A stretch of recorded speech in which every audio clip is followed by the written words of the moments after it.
face this alone. Keep my head up and breathing low. Got my heart with the ones I know, yeah. Cause I got the bass turned up loud, and the best that I know around. Fire that we can't live without, yeah. I can't lie, I'm burning white, but my mind needs you inside. I feel this time it's on tonight, but wishing I'm not seeing light. And if I'm right, I've seen the sign. Seems like there's no more lonely nights, no. Then I guess I know that I'm feeling the fire. I can see nothing in our way when we're catching on fire. When we're both here taking the day, are you ready for fire? Cause it seems we're on the same flame, and I feel this heat in the space. Then oh, I guess I know that I'm feeling the. My brothers do the right thing, tapping on the floor.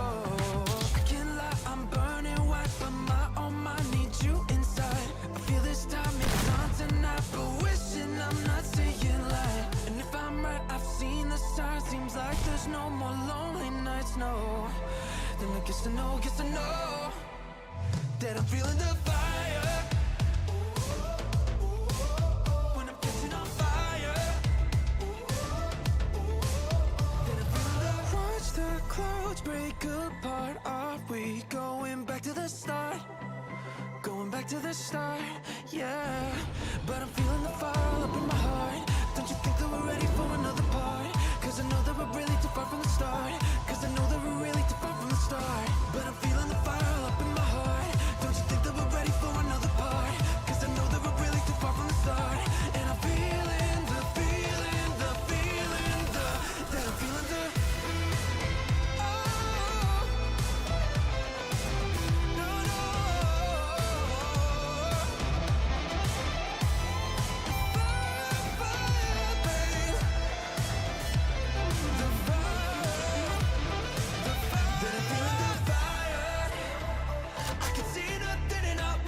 Catching on fire. When we're both here taking the day, are you ready for fire? Cause it seems we're on the same flame, and I'm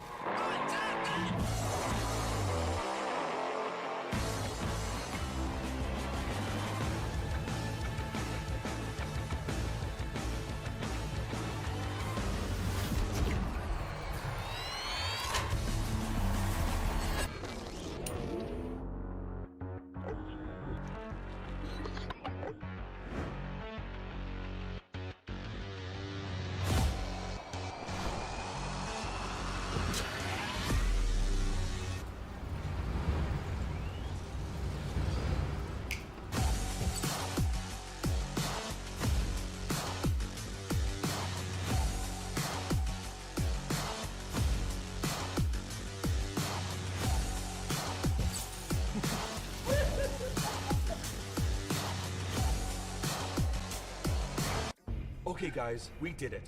Now it's time to break into the Telosium generator room.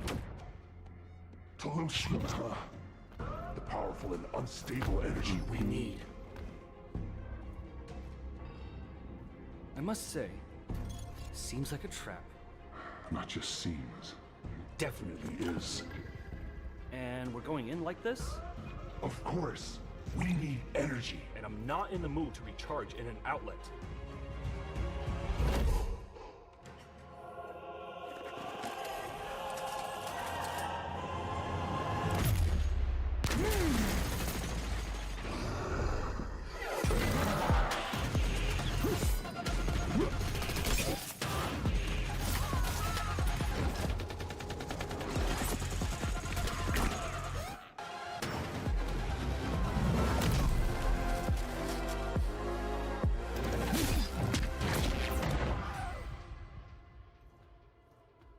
Well done. Was easier than we thought.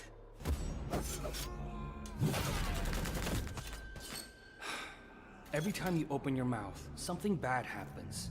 Ouch. That hurt. But remember, this mouth is ours.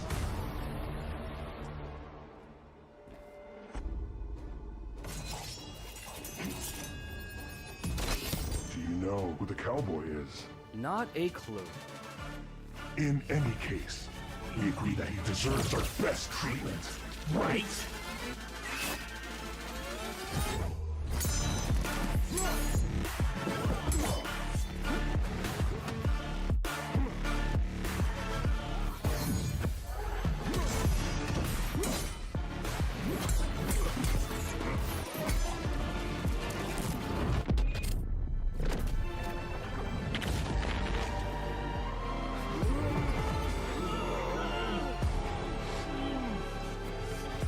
My friend, we'll have to agree. You gave us the best gift of all!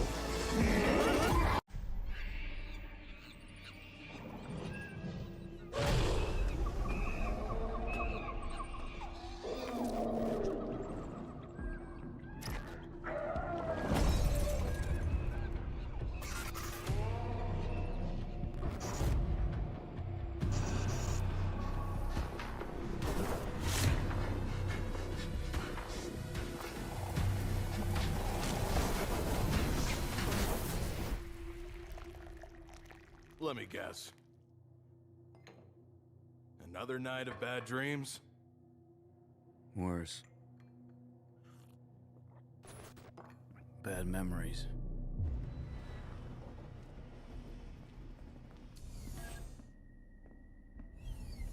Hey, Steffi, my girl, what can I get you? I'll have the same as he has. Are you alone? Waiting for someone. Never saw tech like this before.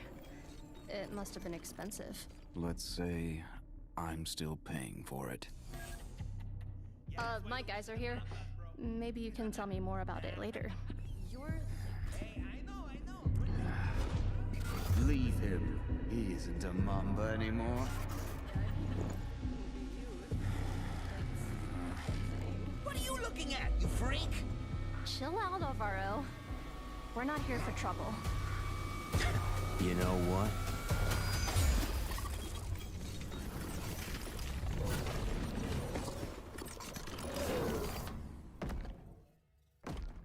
I might want some trouble.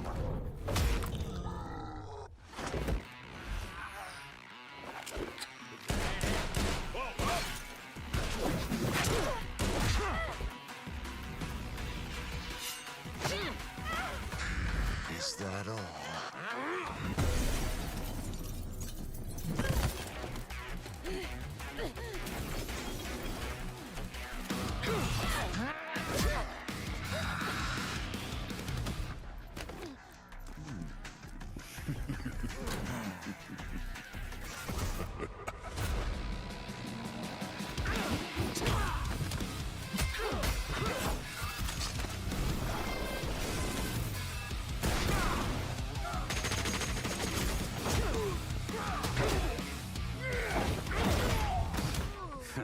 A bad penny always turns up.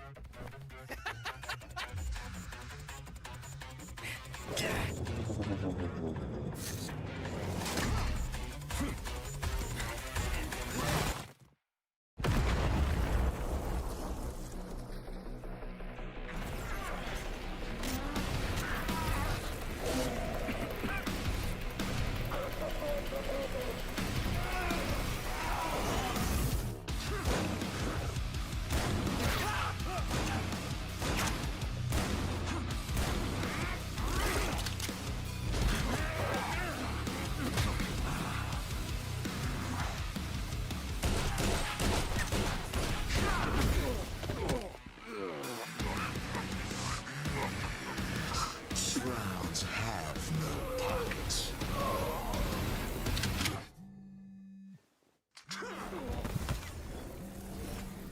Hi, Sonia. Orion, you were supposed to go back. Leave this place right now. Sorry for the mess. Keep the change. Just refresh my mind. Why should I get in the middle of this mess? You owe us a favor. It seems more like a never-ending debt with the Mambas. By the way, you're looking terrible. We're fine compared to the rest of the platoon. We need to know who this guy is. All right, better get started.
on the prize. Cause when I take a look over my life, it always go left and never go right.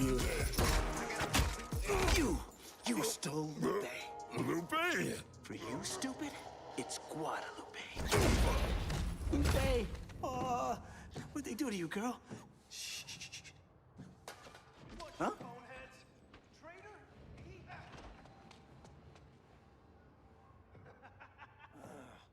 Darn right. And a traitor doesn't deserve such a pretty face. Whatever. Just shut it. Why? You're not enjoying a little tete-a-tete? Who's the pretty face now? Hey, you! You stole Guadalupe! Get a real girlfriend, dumbass! Not a real...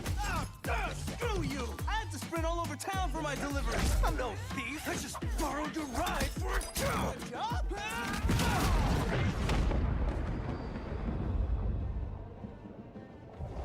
Steal this white whale van and I'll give you twice as much. Why are you here? Funny you'd ask. Sorry, miss. Someone just stole my Lupe and I had to sprint all over town. Yeah. Noodles won't get you out of the city, you know. If you want real cash, work for me. I know a loser could use some help. A loser? Come on, can't you stop wasting your life with these dirty jobs? When you stop acting like your crooked dad! He was your father too, Tatia. Oh, was he?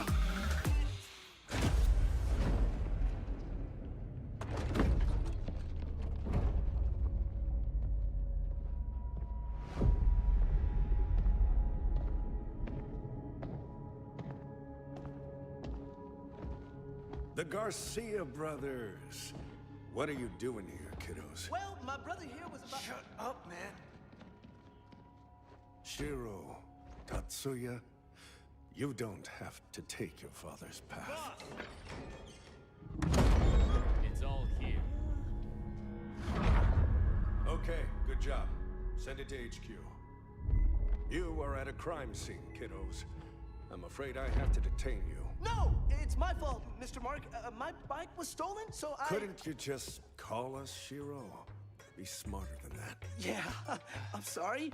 So, we're good? Good wouldn't begin to describe the electric atmosphere here for the Prison Tower grand opening. The building will finally open its doors to the lucky ones. What? I was defending you. Great job, noodle At least guy. we're not involved in that gal's mess anymore. Explosives? Thanks, but no hey! Where's my cargo? No fireworks for you. The warder's got it. I came here through the evidence room. Nothing else than an ugly bike. Hey! Lupe is not... What are you saying? If that Moby Dick truck is not here, it's been taken. Moby Dick? Wait, you think that the whales... Have a mole here? Yep. That still doesn't tell us where... The best catering companies are ready to serve delicious food for the most important... Okay. My guys will take it from here. Stay away from that tower, losers. Mwah! Losers. Guess what I'm thinking? Saving the day with your fave bro to clean the Garcia's name and... Borrow a swank car from some drunk rich people and scram.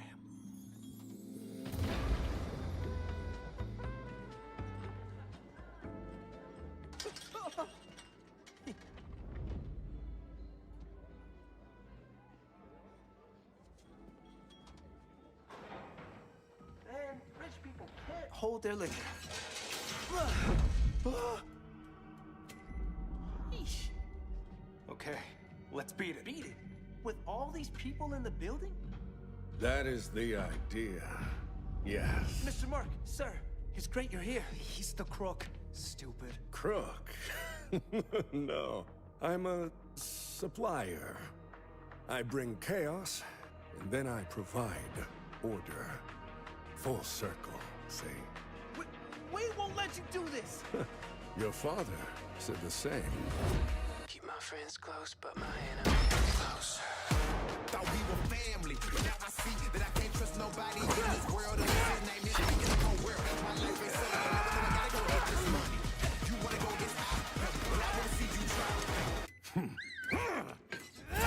And I lost focus, but now I'm back. Gotta tell the story. My heart is racing, it's like music.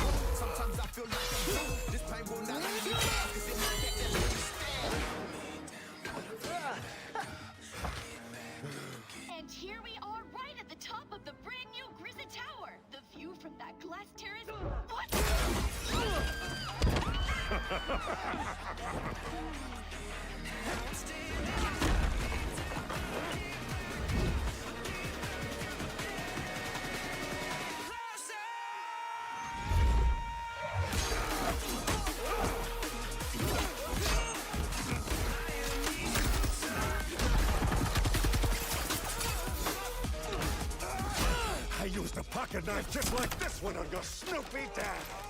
Full circle indeed. Your whole family are bad apples after all. Huh? Supplier! How'd you like them apples?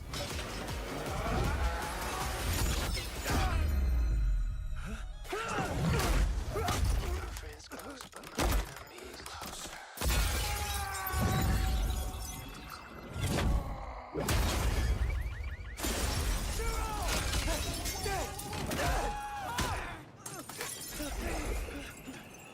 What was... Did you just drop our only evidence? You're welcome.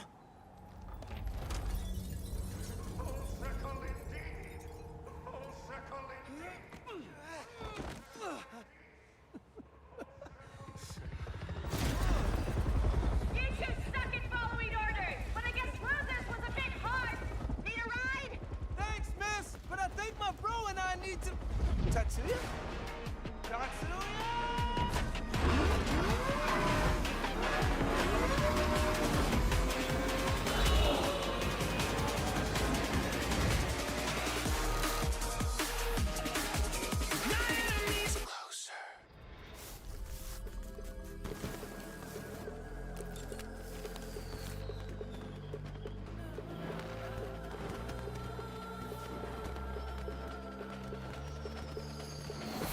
देखे कौन जीते कौन है आगे पीछे हम तो हार से सीख के खेल में बन गए चीते आसमां में उड़ गए दुश्मन रह गए नीचे बुरे के साथ चले तो मिलते फिर बुरे नतीजे अरे गिर कर रहे सीज फायर मत्थे पे देंगे शॉट फायर कैलिबर खाली दे एडमायर खाली बिली बैठे नहीं बनते नहीं लड़के होते इंस्पायर चेक कर डेट तेरा निकलेगा एक्सपायर चिल करे गैंग रूल करे पूरा एम्पायर डेडिकेटेड रहा तभी लेविटेड इन दिस गेम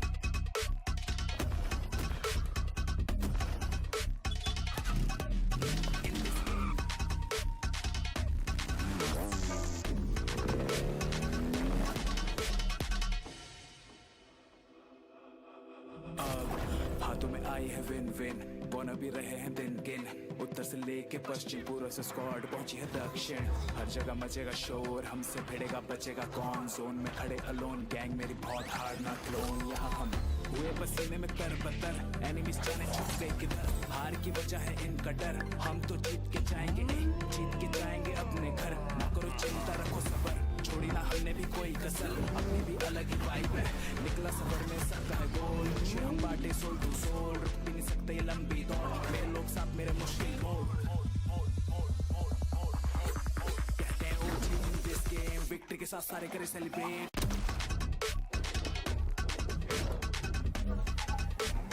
विक्ट्री के साथ सारे करे celebrate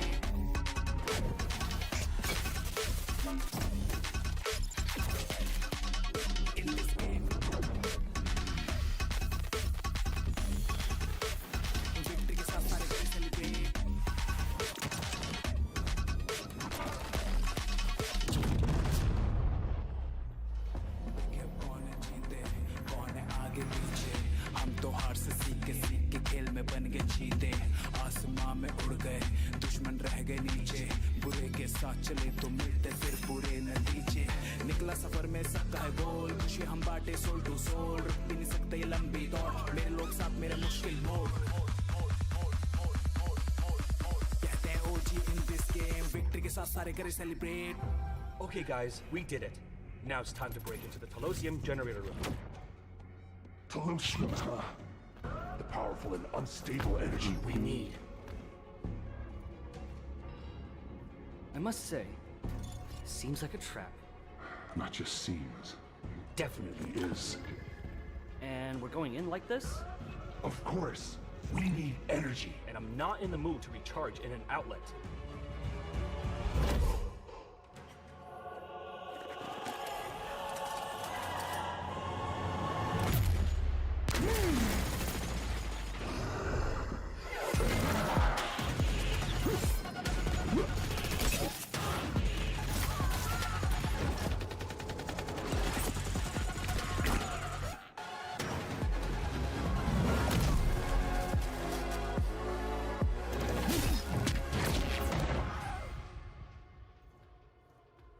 Well done. Was easier than we thought.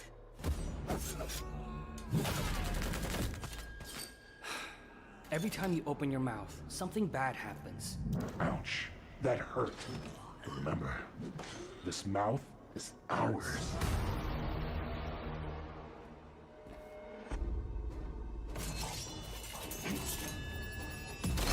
Do you know who the cowboy is? Not a clue. In any case, we agree that he deserves our best treatment, right?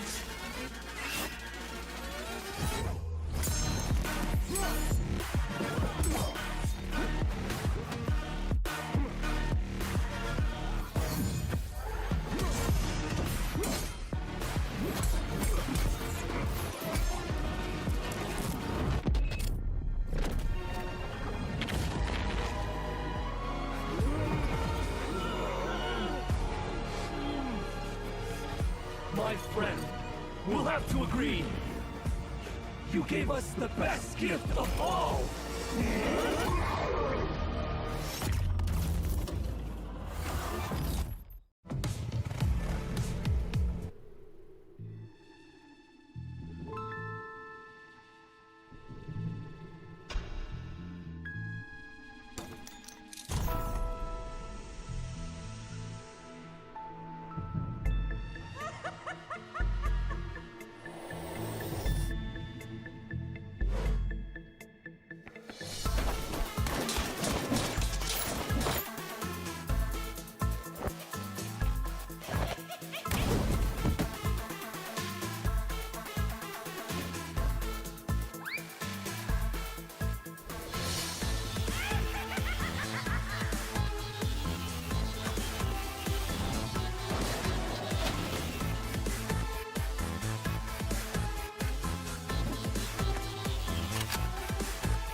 Ladies and gentlemen, welcome to the show. This is the Free Fire USA Championship 2025 Winter Edition, the second day of Week 2, and we are at full swing. Yesterday, we've seen some of the teams really pop off, and let's see if they'll continue their rise. On the desk, I am Neptune the Gentleman Garcia, joined by my brother, the Mustachio AJ.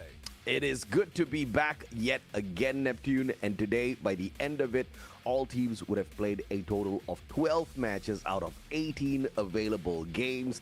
They need to give their very best. We don't have many more matches available out there. They are done with half of them already by now, right? And if they don't hustle enough, then they're not going to have enough points, because before we move on to the next stage, we will have to drop a few teams. Only the top 18 teams get to move on into the knockout stage. We've got 3 more days of play. But the thing is, we've got 4 groups. So every day of play, only 3 games, only 3 opportunities, which could be a real big blessing or a huge curse, depending on how you really start your matches off. Yeah, exactly. And it seems like with the shuffle of the groupings right now, some teams are really showing up. They're getting that opportunity because some of the top dogs are not part of their group. And that's to the point that I mentioned earlier, that they really are taking advantage of that situation. Now, let's see if they can still continue on, because despite of what they did yesterday, it seems like some of the, especially the smarter teams, would be watching their backs and watching those teams who really showed up yesterday. So let's see if that will be averting their movement in the leaderboards. But he did mention that only 6 will be eliminated or relegated out from the next set of stage. So I would like to see how much fire they have on them to be able to get across that 18 spot. Absolutely. It's all about survivability. Yes, it's also about getting those eliminations. If you're capable of pulling away those eliminations, better early than later parts of the game, because, you know, like you just brought it up, there are some dominators in the competition where they look absolutely unbeatable at this point, right? But of course, once again, we have got the group stage. We are currently on day 2 of week 2. So this is the final day of play for week 2. Next week, we've got 2 more dates, which is the 13th and the 14th. By the end of it, all teams would have played a total of 18 matches. We tally up the points. We throw them all up onto one leaderboard. The top 18 teams make it into the knockout stage. And there, you've only got 4 play days. We've got 3 groups. Each group, once again, will have 6 teams, Neptune. And by the end of those 4 days, the top 12 teams then move on into the grand finals that will be played on the 4th of January. Yeah, definitely. I mean, this format overall, other than the increased numbers of teams participating in the group stages, really like put like the lot in the mix. And we still don't know who really would be able to catch up. But the reason why they are really putting out their best is because of the prize pool. Imagine $10,000 for the champions, and that is a huge, especially for kids who are playing right here. Imagine the 20s, and you are getting $10,000. You did mention that we don't know what we're going to use this for when we were at that age. But right now, I guess, like, let's see if they'll be smarter, not only in the gameplay, but also with the cash. Yeah, FFUSA is waking up once again. So in the infancy of the esports state here in the world of Free Fire, obviously getting 10K in the bag would help you and would help your squad sustain a little bit of whatever they need to, pay off, invest in order to be better, right? Because obviously we are looking to grow. Obviously we are looking to bigger tournaments in the future. So if you want to get there, perhaps some extra bit of resource on your side will be very helpful. And again, ladies and gentlemen, boys and girls, we've got 24 teams here in the group stage. We've divided them into 4 groups. They play a total of 18 games. And we've got groups A versus B, B versus C, and then C, D, and then D, A. Overall, at the end of it, the only top 12 teams overall will get to go on into the grand finals to play for that available prize pool. So out of the 24, 12 do not stand a chance to touch that money at all. And I think ample opportunities have been given already for them to pick up some solid points. But we are starting to see who's struggling in the competition, Neptune. Yeah, I mean, there's a lot of teams who, yes, there are some effort in the early parts, but most of the time they put in all those elimination, and then later on doesn't even reach the third phase of a circle, they get eliminated. And it's just unfortunate. There's a battle survivability. Free Fire is more of survivability, and that's where they're failing. And hopefully they get into a state wherein they put themselves in the final circle, grab more of the placement points, if not the booyah, that is equivalent to 12 points. So that's one point that they will need to study, and then later on, it's when they go with elimination, if there's a chance. Yeah, and as usual, obviously, every single elimination gets you 1 point. To your point earlier on, pun intended, we definitely do have some early aggressors who pick up these elimination points, not picking up a lot of placement points. Is that going to favor them in the grand scheme of things? Maybe.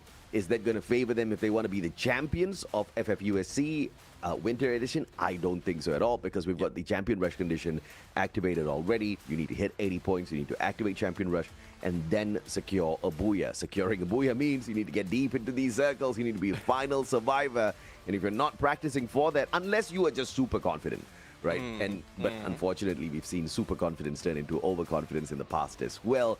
So you can never be too sure, man. You need to go out there. You need to try to rip away as many booyahs as possible to really guarantee it for yourself at the end of the day. Yeah, well, definitely, this is one thing that they need to work on, specifically Ozark Esports. They are part of the top 5, currently on 4th place, but no booyah. Right now, it's not a problem, but you did point out that that will be a problem later on once they get into grand finals. And definitely with a performance just like this, it seems like they are on their way, but we'll have to see. If they can find that final circle, they're keeping a great balance of elimination and placement, but no booyah just yet.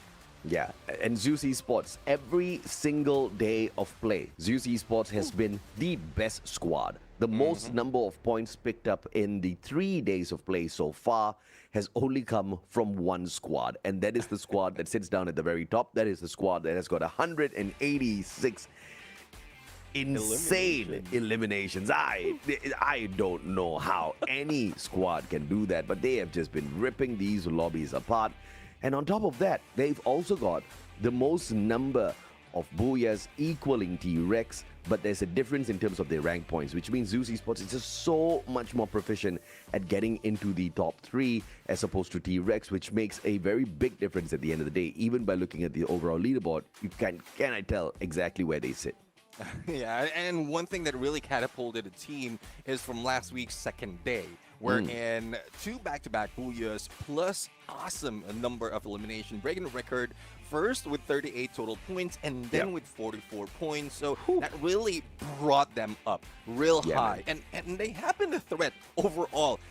Though we didn't see them from yesterday that much, but we've seen in the numbers that they're still putting in a lot of elimination. They're not the CQC aggressor anymore. They're going in from aggression from a distance, and that shift of pace, even in this level of the group stages, is still undeniably wonderful to see, especially if you talk about just one team all throughout. Yeah, no doubt at all. And as we go through the map order, yesterday we saw the first 3 games being played in the battle between the groups. Today we will look at day 2. They'll continue the rest of the 6 maps. Each and every single group combination will play every single map every single week. So we get to see, you know, them compared across all of the available maps. No randomization here at this point just yet. It'll only come out during the grand finals, where we've got a maximum of 8 games to be played. First time we're playing Champion Rush with a maximum of 8 games, Neptune. Yeah, I mean, that's one thing that really is, I think it's applicable at this point because of the number of points that the team can gather in one game. It might even be less than 8 games. Yes. If Zeus Esports can bring out those that A game, especially from what we've seen last week, then it might be over in 3 or 4. But let's see, though. Match schedule so far for this groupings of A and C. I know we might be surprised why we have 3 already done, but when we look at how A and C is looking, that will be carried over from yesterday's game. So we're going to start it off with Kalahari, Purgatory, and Alpine for the first 3 games, and then later on we switch groups where it's a different set and a different map overall. Absolutely, man. And of course, yesterday we saw 3 different teams pick up the Booyah across Bermuda, Solara, Nextera. Will that continue today, or will we see consistency out of a squad? Because if you really look at things, and you look at where Rosario Central stands, you look at where T-Rex stands, there's a huge difference between Rosario Central and T-Rex. T-Rex has got more Booyahs. They are a little bit more proficient at getting to the top 3 as opposed to Rosario Central. But Rosario Central, they have got the firepower behind them. The elimination points really carrying the squad up to that second spot. I do expect to see more from Rosario Central here today, right? I expect to see perhaps even a back-to-back Booyah. They really need to show us what they are capable of. But of course, let's take a look at the team lineup as well. And one team that really stood out yesterday, Cuba Libre, and, you know, their sudden outburst of aggression out there on the battlefield. I'm totally loving it, Neptune. They managed to jump into the top 18 yesterday. I expect to see them jump into the top 12 today if they can keep up this performance. Yeah, exactly. I mean, hopefully they are not caught off guard, especially in the change of scenery, change of map right now. Starting off in Kalahari, the usual tactic might work for Cuba Libre, just being silent, being passive, and then later on, once they spot a team or players from a team, not really an entire team, that's where they go for that hit. I'm loving that tactics overall. We've seen it from top dogs, and hopefully this is what brings Cuba Libre to a different high in the leaderboard, so that they would be more comfortable when it comes to the final week of the group stage. And we want to see more of that in the knockout stage. So I'm really rooting for this team right now. Yeah, absolutely, man. TTK and Pirate 7, they need to take a cue from Cuba Libre, because Cuba Libre was down in the bottom 6 alongside TTK as well as Pirate 7. But with one solid game, they've managed to jump into the top 18. So that's exactly what those boys need to be looking forward to today as well. And of course, this is the lineup of groups from Group C, line of teams from Group C. You've got Blue Navatos, Fox Gaming, Cold, Rosario Central, as well as Red Eagle ACD. Red Eagle ACD down in the bottom 6 as well. I mean, one of those teams that have really not even blown hot and cold, bro. They have been blowing cold all the way through. even colder than the cold esports squad, right? That's a problem. At least cold is in the top 18. Yeah, I mean, Cold Blue is a comfortable spot right now to, I would say, to go into knockout stage. But we'll have to see, though, if Red Eagle can fly high this time around. A lot of Predators has been roaming this group, especially A and C, and it's really tough. If you're already stuck in the bottom from week number 1, you jump in on week number 2, and then a lot of top dogs will be in here. We're talking about Zeus Esports, T-Rex, Rosario Central, and even Blue and Cold, as you mentioned, are doing quite well in terms of numbers, especially when we talk about Kalahari. So how can Red Eagle move up? That's one question. It's more of how they study their opponent and try to work on that in their favor. Yeah, absolutely, man. And as a matter of fact, Cold Blue, they're not even in the top 18. They're in the top 12, right? So fairly comfortable, but they cannot rest on their laurels because you just need a couple of matches. In fact, you've only got 3 games, right?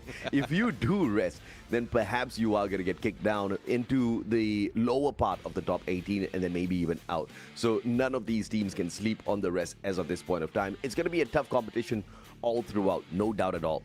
Thankfully, we've got 3 phases in here where we go from 24 to 18 before 12, right? Imagine if we have to drop 12 teams straight up just through one phase of the competition. I think it'll be quite devastating. So there are still some second chances, but it's still not the red zone, but the yellow zone for the teams who are in 13 to 18th, right? Because they are struggling to hang on. And when we move on into the knockout stage, if you want to just step it up at that point of time, I think you're pushing your luck a little bit too much, right? You really need to use every single opportunity given in the group stage to test your skills of getting into the final circle and then doing battle. I think for some of the teams who have been engaging a little bit too early, that's the change we want to see today, Neptune, which is them getting into these deeper circles and then getting into a couple of these engagements just to see if or not they can play their hand at a booyah. Well, let's see, though, because so far, day 1 of AC is over. They have a chance. They have the VODs to review, find the opponent's drop spot, find their own comfort spot, and then that's when they work with survivability. So hopefully, for those in the 1924, that is what they work on right now. We're talking about 3 teams, TTK, Red Eagle, ACD, as well as Pirates 7. They need to move up, but how can they do so if the other teams are adjusting even more? So they need to be smarter overall to be able to take advantage of those situations. So in a bit, we're going to have start our Kalahari, but before we go there, seems like looking at the numbers for the team, none of Group A and C has, well, I'm pretty sure they have grabbed Booyah already, but there's a lot more that they can bring into the table once they jump in day number 2, because as I mentioned, there's already some reference that they can use to go in these fights. Yeah, absolutely, man. 6 teams out of the combination of groups A and C have not managed to secure a booyah for themselves. That's Cold Esports, SNPT, Cuba Libre. You've got TTK, Red Eagle, as well as Pirate 7, who have not secured a single booyah here for themselves. Understandable for TTK, Red Eagle, as well as Pirate 7. They're barely able to sneak into the top 18, so we understand their struggles in terms of a booyah. But if you look at Cold Esports as well as Cuba Libre, these are the wildcard squads, right? These are the teams who can really make a massive difference in the grand finals if at all they do manage to somehow consistently pull away points game after game. They can't take too long because, once again, you've got your super dominators who are able to smash 40 points in one game. So if you're collecting maybe just 10 points per match, it's going to take a long time. In fact, the competition is going to be over by the time you reach game 8, right? So you got to be aiming for more than that. And getting into these engagements way too early will not help you. And if you are not changing your strategy by now, then it might just be a little too late to bring in those adjustments later. Kalahari will be map number 1 here in day 2 of week 2, which means it's map number 4. It's confusing. Those are a lot of numbers, but bear with us. We'll walk you through with some graphics later on as well. Yeah, definitely. I mean, this is just the first game. So for everyone who's just jumping in, this is the first game.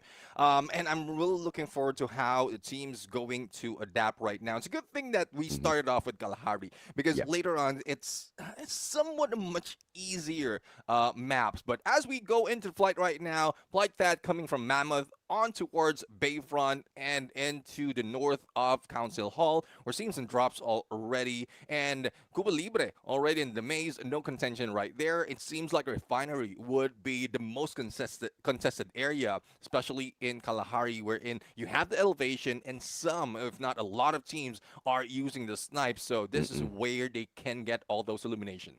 Well, let's see what we get off of this hot drop. T-Rex finding themselves a couple of foxes to hunt. Choco going to get caught out in a chokehold, and it's a 2v1. And Darius very easily puts him down. Bolacan spots out yet another as well. MP5 in hand, gets those tags onto him. And now two players going in there for that flank. Make that three, put in joins them as well. FGL shots to that second floor. Nobody's home. But this is trouble time for Fox Gaming, as this is not the kind of fight you won early on in your game. But Tupac manages to turn the tables, put in down on the ground. The headshot buys them a little bit more time. Let's see though, Tupac. There goes the ice grenade on to Darius, but misses that opportunity on to Bolacan as he goes for the pickup. Now 3 for the push right now. There's no way out for Tupac, and he would be 0 pack right now as Bolacan ends him with an MP5. 2 elimination already for T-Rex, and we're just starting it off. Zai spotted when he thought he was safe. Yeah, absolutely. And of course, the Pirates already managed to pull one away from the Cold Esports squad. But here is that equalizer. Darkizada, AK in hand. But of course, he's not going to be able to find an easy one as Supremo 2 from afar nails him down with a Supreme shot. Oh, SNPT right now starting it off a little bit hot, but they're still in the safe. So the survivability from SNPT has been phenomenal, but unfortunately it doesn't bring them higher in the leaderboard. But unfortunately, Pirate 7 will be taken out of this game number 1 a little bit too early, especially from the engagement that we saw earlier. For Red Eagle, ACD, it seems like they are playing it safe. They did make a few shots into Refinery, but now they are pulling away and probably finding a better spot in Mammoth, not to be in any engagement just yet until the timer expires and the blue closes in. Red Eagle as they move on forward. Novatos versus Rosario Central at confinement. This is a bigger fight. Weapon rack not needed. Whatever that is needed in the hands of the players on the side of Rosario Central. Buscame from up top. Does he want to get away, or does he want to go in there for the backup for the rest of his team members? Jumps on down. Kakaroto not caught out just yet with the Mag 7 in hand. Double glue wall, barricades himself in. And Buscame nearly loses his life here. Unfortunately, the players of the side of Novatos, they are stuck in a really rough spot, a little too far away from that vending machine as Kakaroto gets there in time. Mag 7 gets the knock into down. Buscame picked up. Kakaroto, big play. Yeah, big play indeed with Tiva. Quick pick up, and now they can regroup. It's a 2v1 situation right now from what we're seeing against the one player of Rosario Central, but another one has managed to bring themselves back. X-Kane will be flying in, as well as 2. And also for Navato's side, they went in for revive. So back to the 4v4 right now, but not quite sure if they will be going in for an engagement or probably just a regroup until they recover their health. But Buscame Naru will be going down, and Rosario Central still on hunt. Yeah, both teams just farming those points on each other right now. Full revival on both sides after those initial casualties. Bobby, though, found yet again. Shakes, FAQ, both getting those points over for the side of Rosario Central. Yeah, question is, already. Can they run away from this? Because it looks like Cole wants to join this party as well. Well, they might not know who's hosting this party. And if they do, then they might be going down. So unless they wait for the perfect opportunity, once the gunshots die down, then probably that's where Cold might be stepping in. What binoculars being used right now? just spot out how many opponents will be in the area. And they spotted one from Novados, wherein Kakaroto is trying to move away. Moving in on their higher ground, back into Mammoth. There comes a Koopa Libre going against David. One has been taken down already. Glue Wall saves him. MP40 plus VSK coming from S4L might bring the team from Zeus. And there you have it. 3 players down. And it is Koopa Libre. He's bringing them to their knees. Yeah, Koopa Libre up against Zeus, slaying them down. And that's what we're talking about. The boost up of confidence from yesterday leading on into day number 4 of our group stage for this Cuban squad. What a play so far. Brilliant in terms of adjustment, brilliant in terms of the improvement they brought in from whatever we saw from the squad in week 1. I mean, to be able to take down the top contenders of the competition and make easy work of them is very impressive. Definitely. I mean, there's the improvement of Koopa Libre, and probably Zeus Esports getting tired of getting the top spot every single day. So I'm just kidding. For the sake of Koopa Libre, they are doing phenomenal. It's not just against Zeus Esports, against every other team that they're going against, especially since yesterday's play. But let's see if they can go in for the battle, probably against T-Rex, one of another Apex Predator that we have in this group. 5 elimination already, and we haven't seen the peak of T-Rex just yet. Probably it's because Zeus Esports are the ones taking the lead most of the time. Absolutely, and T-Rex, 5 eliminations. Uh-oh. 1 player revived on the side of Zeus, about to drop right on to T-Rex. We'll catch up with them in a little bit as we spot out a couple of the other squads here. Team Blue in a fight up against TTK. Both of these squads. TTK are the ones who needs more points, but it is Blue that farms on them. 6 eliminations so far for Blue, and they are looking a little red in the cheeks. A little embarrassed that we are focusing on them and praising them so much, because this is so much better than what we saw. And they're already in the top 12, Neptune. This is what they got to do to keep themselves there. Exactly. I'm just questioning why TTK, especially the final player from that 3, was going in for a rush. But I guess the plan was to end his life a little bit early so that they can go for a full revival and regroup some other time. So let's see. Rosario Central right now sees Cold and might be able to gang up on him. There goes Black going down from the ice grenade, not even from the shots from FAQ. But you know how it is when a full squad, a coordinated squad like Rosario Central goes in, there's no way out. Yeah, absolutely, man. And when there's no way out, what sort of a solution do you find for yourselves? Oh my goodness. Novatos up against Zeus. And now they're torturing the lobby leaders. Catch up with that action in a little bit. Blue now getting caught in a battle up against Fox. Otaku not giving them any room to breathe at all. Setting Tupac up forward. Thompson X in hand. Doesn't really need to pick up any bullets. He can spray and pray all he wants. Question is, does he have the backup? Does he have the numbers on him? Choco leading the fray. Duck with a sliver of health. Needs to get caught out here. And it will be the electrotherapy that keeps him alive. Tupac with the M590. Won't find the connection straight to the head, and Fox Gaming dismantling Blue. Yeah, let's see. I mean, after they lost against Rosario Central, they are up for blood, and Blue definitely dismantled, shred into pieces, and pushed into the next lobby. 4 elimination for Fox Gaming right now, and very safe in the edge of the next phase of the circle. Also might be able to make their way into Refinery. So let's see if they can continue that race on to the next phase. But as you can see, other teams like Rosario Central still hunting outside the Blue. I guess that would add more to their points, but not so much to their HP. Fox Gaming, even through the points that they have on the overall leaderboard, slightly better than Blue, but not too far away from each other. That was a engagement that was 50-50. Unfortunate for Blue that it went the way of Fox Gaming, but they're still not in the Blue just yet. They will be able to survive if they make a comeback here in the next 2 games. David, on the other hand, spotting up is coming. Ooh, great glue wall. The timely one to keep him up on his feet, but Pablo will catch the rotation in. But he got close enough to the rest of his team members, so the pickup is super easy. Zeus on that full recovery now. Rotating around. Wasson, Bison finds one. No! Finds 2 for the price of 1, as a matter of fact. Lucky he didn't get caught out there.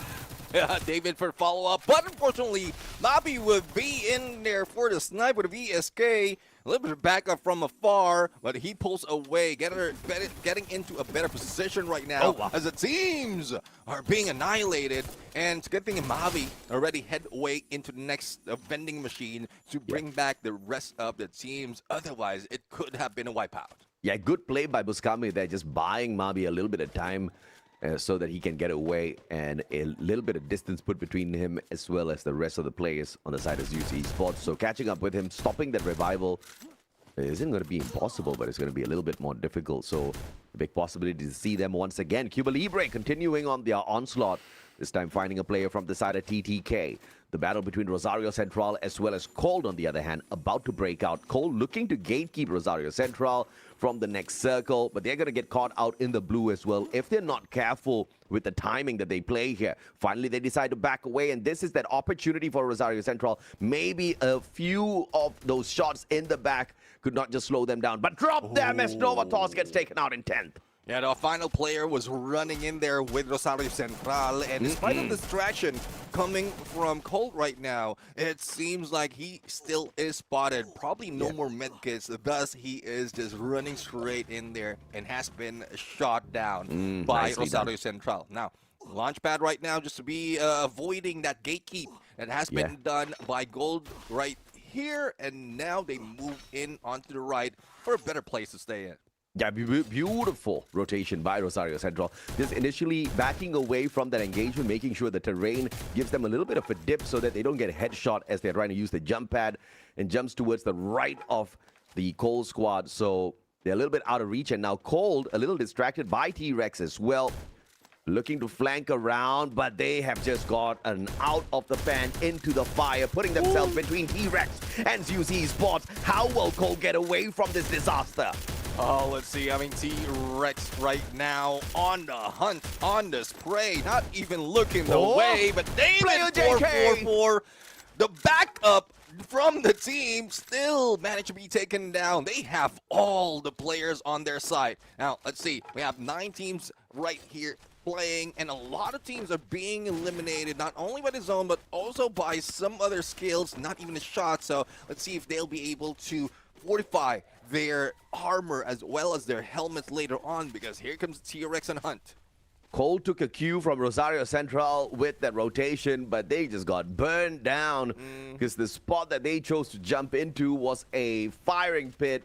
But Rosario Central, though, as I speak of them, falls to Fox Gaming. The Fox is catching hold of Rosario Central, eventually on that rotation towards that right, puts an end to them. Next circle goes directly to the players on the side of Zeus Esports, who have a 360 view around them. This could be a negative or a positive, depending on how they play this. Problem is, it's open grounds time. Narrow plushie thrown on out. Zeus wants to pull a fight. Boltmaker thrown on out there as well, calling in the lightning zone. Question is, who has brought this fourth Neptune? Yeah, it looks like the ones in the middle would be T-Rex. So that they might just be taking advantage of their position right now, especially in the higher ground compared to the others, forcing them away and keeping distance so they can make it work with AC-80s and the Winchesters. And seems like it is Cold who's receiving cold shots coming from this team. Let's see if they'll be able to move even closer to T-Rex. Unfortunately, SNPT is also in a casualty of all those damage. Yeah, great gatekeeping here by T-Rex, making sure Cold doesn't really get into that circle. A couple of players have managed to sneak in already, but those who are out are going to be tortured by the damage caused by the blue at this point of time, even if they do have the team boosters activated between Darkizada and Cold Black. Asta Mamba, opportunity! And the play zone takes down Black. Red Eagles, on the other hand, 3 eliminations in hand. Going up against Cuba Libre, not a lot of points on the side of Red Eagle, but Cuba Libre don't have enough players to sustain and snuff out Red Eagles. Because of that, Red Eagles will continue to survive and at the very edge of the next zone as well. So great position to be in, but not a great place as far as the numbers are concerned.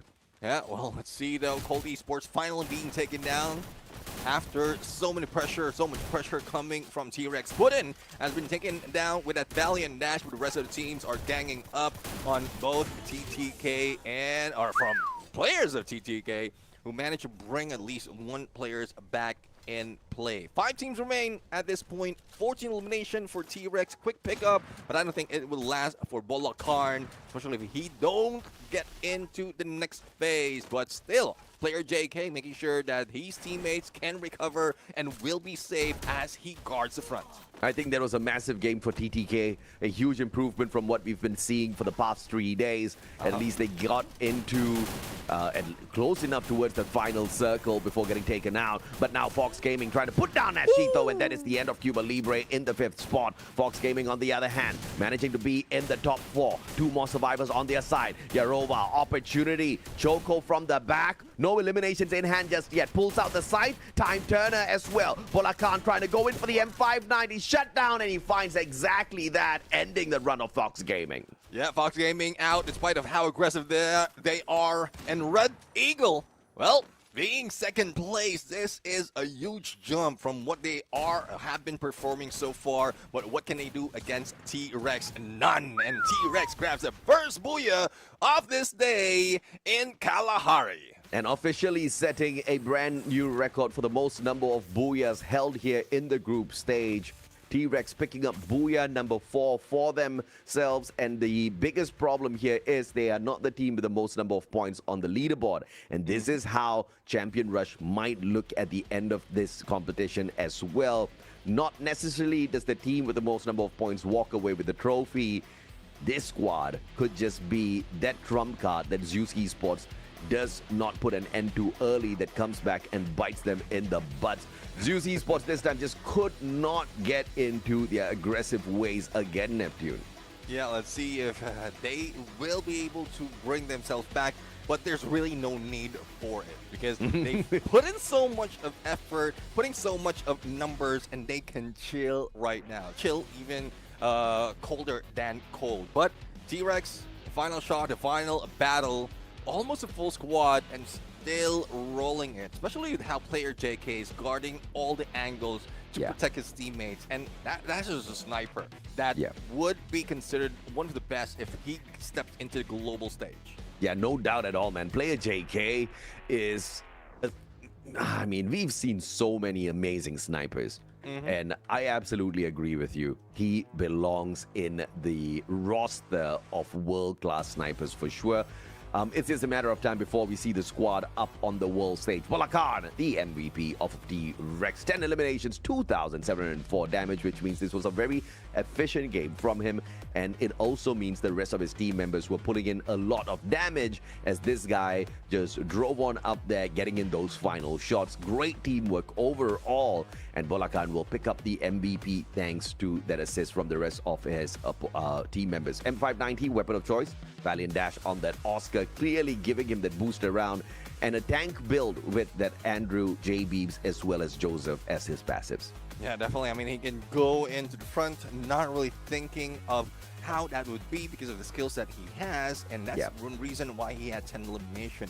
And 2704 damage, it might not be that much. Probably it's because chip damage has already been dealt by the rest of the teams before he managed to break through against the opponent. But still, let's not take it away from Bola Karn. We've seen him before, we're seeing him right now, and still on the roll.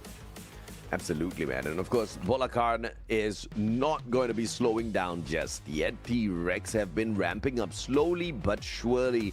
And now they're getting to a point where they are finally finding their rhythm in the competition. Technically speaking, if this was one day of play where the squads played 6 games, this would be the second booyah of T-Rex. But it's all right. It's their second booyah in week 2. Let's see if or not they can grab a couple of more for themselves for a massive, massive week 2 here. 31 points is as good as they come, although in this competition, you know, teams have shown us much more than that. Yeah, definitely. I mean, 31 points coming from a team.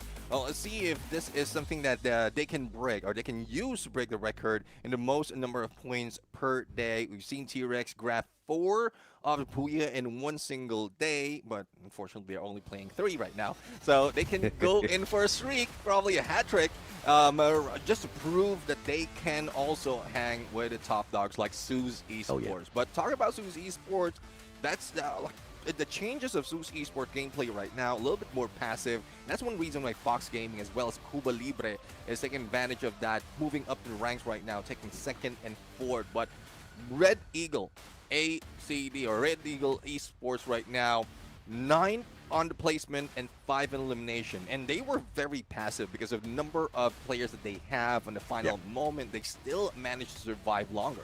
Yeah, absolutely, man. And obviously, you've got the numbers on your side. You've got the advantage immediately, right? Cuba Libre, I think they did very well. The adjustments that we have seen from Cuba Libre in week 1 versus week 2 is very encouraging. Cuba Libre is showing everyone that, you can read the game first, you can read your opponents first, and then show them exactly what you have. And that's exactly what they did, right? They bided their time in week 1, really learned the rules of the game, really learned exactly how the opponents move out there. And this week, when the group combination of A and C happened, this is where they get to rise up into the occasion just a little bit. Maybe the Kryptonite is not in that lobby, and Cuba Libre is feeling very comfortable with that. Fingers crossed they do not bump into the Kryptonite again before they get into the grand finals. But, of course, it's going to be inevitable. At this point of time, Cuba Libre has managed to break into the top 18, Neptune. Breaking into the top 12, again, is going to be their main priority today. Getting into close enough towards that final circle is already kind of meeting that requirement, but not enough aggression, not enough eliminations on their side in comparison to what they pulled off yesterday. So I'm looking forward to a little bit more. Yeah, let's see if they can bring in a little bit more. Cuba Libre, I'm loving the change of pace. And I don't know, probably the energy coming from the top dogs, top 3 dogs in the competition is being absorbed by Cuba Libre. Because at some point, if you're a team who are stuck at the bottom and you went against teams just like this, you would be stuck there for a long time. But not Cuba Libre. They are energized. They are motivated. They know that if they go and face the strongest, they will be stronger too. And that's what we're seeing coming from this team. Absolutely, man. And of course, up at the top, before we started off this game, Rosario Central were about 100 points behind Zeus Esports. Obviously, that gap kind of closed a little bit after this game. Zeus Esports kind of clunking out a little bit early. We're going to take a look at the match standings later on. But for the time being, Rosario Central can't take their foot off the gas pedal just yet, right? They need to get deeper and deeper into these circles. They need to walk away with these booyahs because so far, Rosario Central, although they are in that second spot, they only have got 1 booyah to their name, which I'm a little uncomfortable with. If Rosario Central is looking to become the champions of FFUSC 2025 Winter Edition, they need to pick up a few more booyahs just to get used to being in that place. Yeah, and that's one thing I'm asking for Rosario Central right now. Don't really work with elimination. Just find that final circle, grab that booyah, and probably we'll see more of them. Or more opportunities or more probabilities of them being the champion of this competition. Again, Rosario Central is one of the teams that has been denied from last season, as well as 5 stars by T-Rex. And right now, T-Rex doesn't seem to be that strong anymore because of the rise of Zeus Esports. So let's see if this is where things change. But right now, Purgatory, I'm a little bit disappointed with the Flight Path. Purgatory, most of the time, is where everything is skewed, but it's quite even. And it gives more opportunity for teams to be safer in their early engagement. You're like Mega Mind. You just want them to suffer. Nah, they're not going to suffer this time around, unless, of course, they throw themselves in a situation where there's going to be a triple drop here. Ooh. TTK going up against Novatos. Up against T-Rex, a 3-way battle that TTK can benefit off of. Very early on, T-Rex finding a couple of knocks. 1 elimination comes through. Darius down on the ground, but Novatos as well. Not like they're doing all that too well. Kakaroto VSS, great gun to have early game. Looks for the pickup, has got a double glue wall on his side. Instantaneous, all thanks to the Thiva. And Kakaroto, the MVP right now. TTK trying to take advantage, finds nothing off of that. And that will give T-Rex a little bit of breathing space to get away. Let's see if they can get away. Novatos right now taking focus on TTK and backs turned against T-Rex. So let's see if they'll be able to move a little bit higher and probably find a better spot and also get a view of where T-Rex will be coming in. But Novatos still getting in deep into that area where T-Rex is. And let's see if they'll be able to find their prey later on. Rosario Central spots a few players from Zeus Esports starting it hot. And this is what I'm talking about, Rosario Central. They are aiming to get those elimination coming from Zeus Esports, but this might not give them that booyah that they're looking for. Well, I think Zeus has taken their foot off the gas pedal already. Not looking like the usual lethal side of themselves. Going up against Rosario Central here. Kulata from that higher ground. Pablo's been taken out of the equation already. Now Zeus rotating over towards that vending machine. You can see two players making their way there to pull their buddy back in. David will have a little bit of backup on his side alongside Wason. But here comes the players on the side of Rosario Central, dropping Wason before he gets to that vending machine. That's a big play. Rosario Central, can they find the Punisher to kick Zeus out early? Will be a boon for them to catch up to them on the overall leaderboard. Oh, let's see now. Rosario Central already spotting one. Colada on the other side trying to get away. But they're just guarding that vending machine, making sure that there's no revive that will be happening at this moment. Fox Gaming, though, in spite of how aggressive they were, I guess Red Eagle is getting that motivation from the earlier second place and now putting in the numbers 4 down. Now, let's see in what rotation they'll be taking. Probably just a straggler from Fox Gaming, and they might be able to spot more if they move into the next phase. But the Blues closing in right now from the first to the second phase, so they just need to be careful. No, they definitely need to be careful. I wonder if Kulata is going to survive long enough to bring back the rest of his team members. We haven't really seen him in his top-tier performance just yet, as opposed to the rest of his team members. Supremo 2 dropped on the ground. Pick up easy. Cole not able to finish the job just yet. And Lightning Zone called out by SNPT to save themselves, and Cold out in the open. Just taking their chances here. SNPT back in a way, saying thank you very much. Bro, imagine how many glue walls has been put out by SNPT just to survive. And that's what we see most of the time for SNPT. Not only survivability, but also the revive. So they're not wasting on any resources. They're not wasting on any cash right here. But they're just preparing for the battle at hand. Earlier, we also see a few of those eliminations being brought in by Rosario Central. Somewhere out there in the zone. But from what we're seeing from SNPT, there's a supreme survival in this competition. Hopefully, that kind of tactics brings them to the next phase. The arsenals are now open. Do they choose to go in there for the upgrade? Question is, do they have enough coins for the upgrade? As you can see, the players on the side of blue already approaching one. Cold, on the other hand, approaching the players on the side of SNPT here at Marvel Works. UAV sent out by SNPT, but towards the wrong side. Goes the flank. 2 players already in. Supreme has no idea, and they might be caught off guard. There goes Supreme, 2 down already. As a 2-man flank, as well as a drop coming from Brown. There's little to no chance if in case they will be broken down. It's a good thing that a shot coming from Supremo 2 brings down Brown, and Dark Zeta would be rushed right here. There goes the Valiant Dash. Not really into the glue wall, but just to reposition. But unsure that there's 2 players right here. Absolutely, man. SNPT in a little bit of a trouble zone. Valiant Dash used up already. Supremo does not have a trump card on him, but he does have the mechanical skills instead. Gets the knock, but turned on as the numbers on the side of Cold Esports. Pickup was instantaneous. Pirates, though, get taken out in 12th.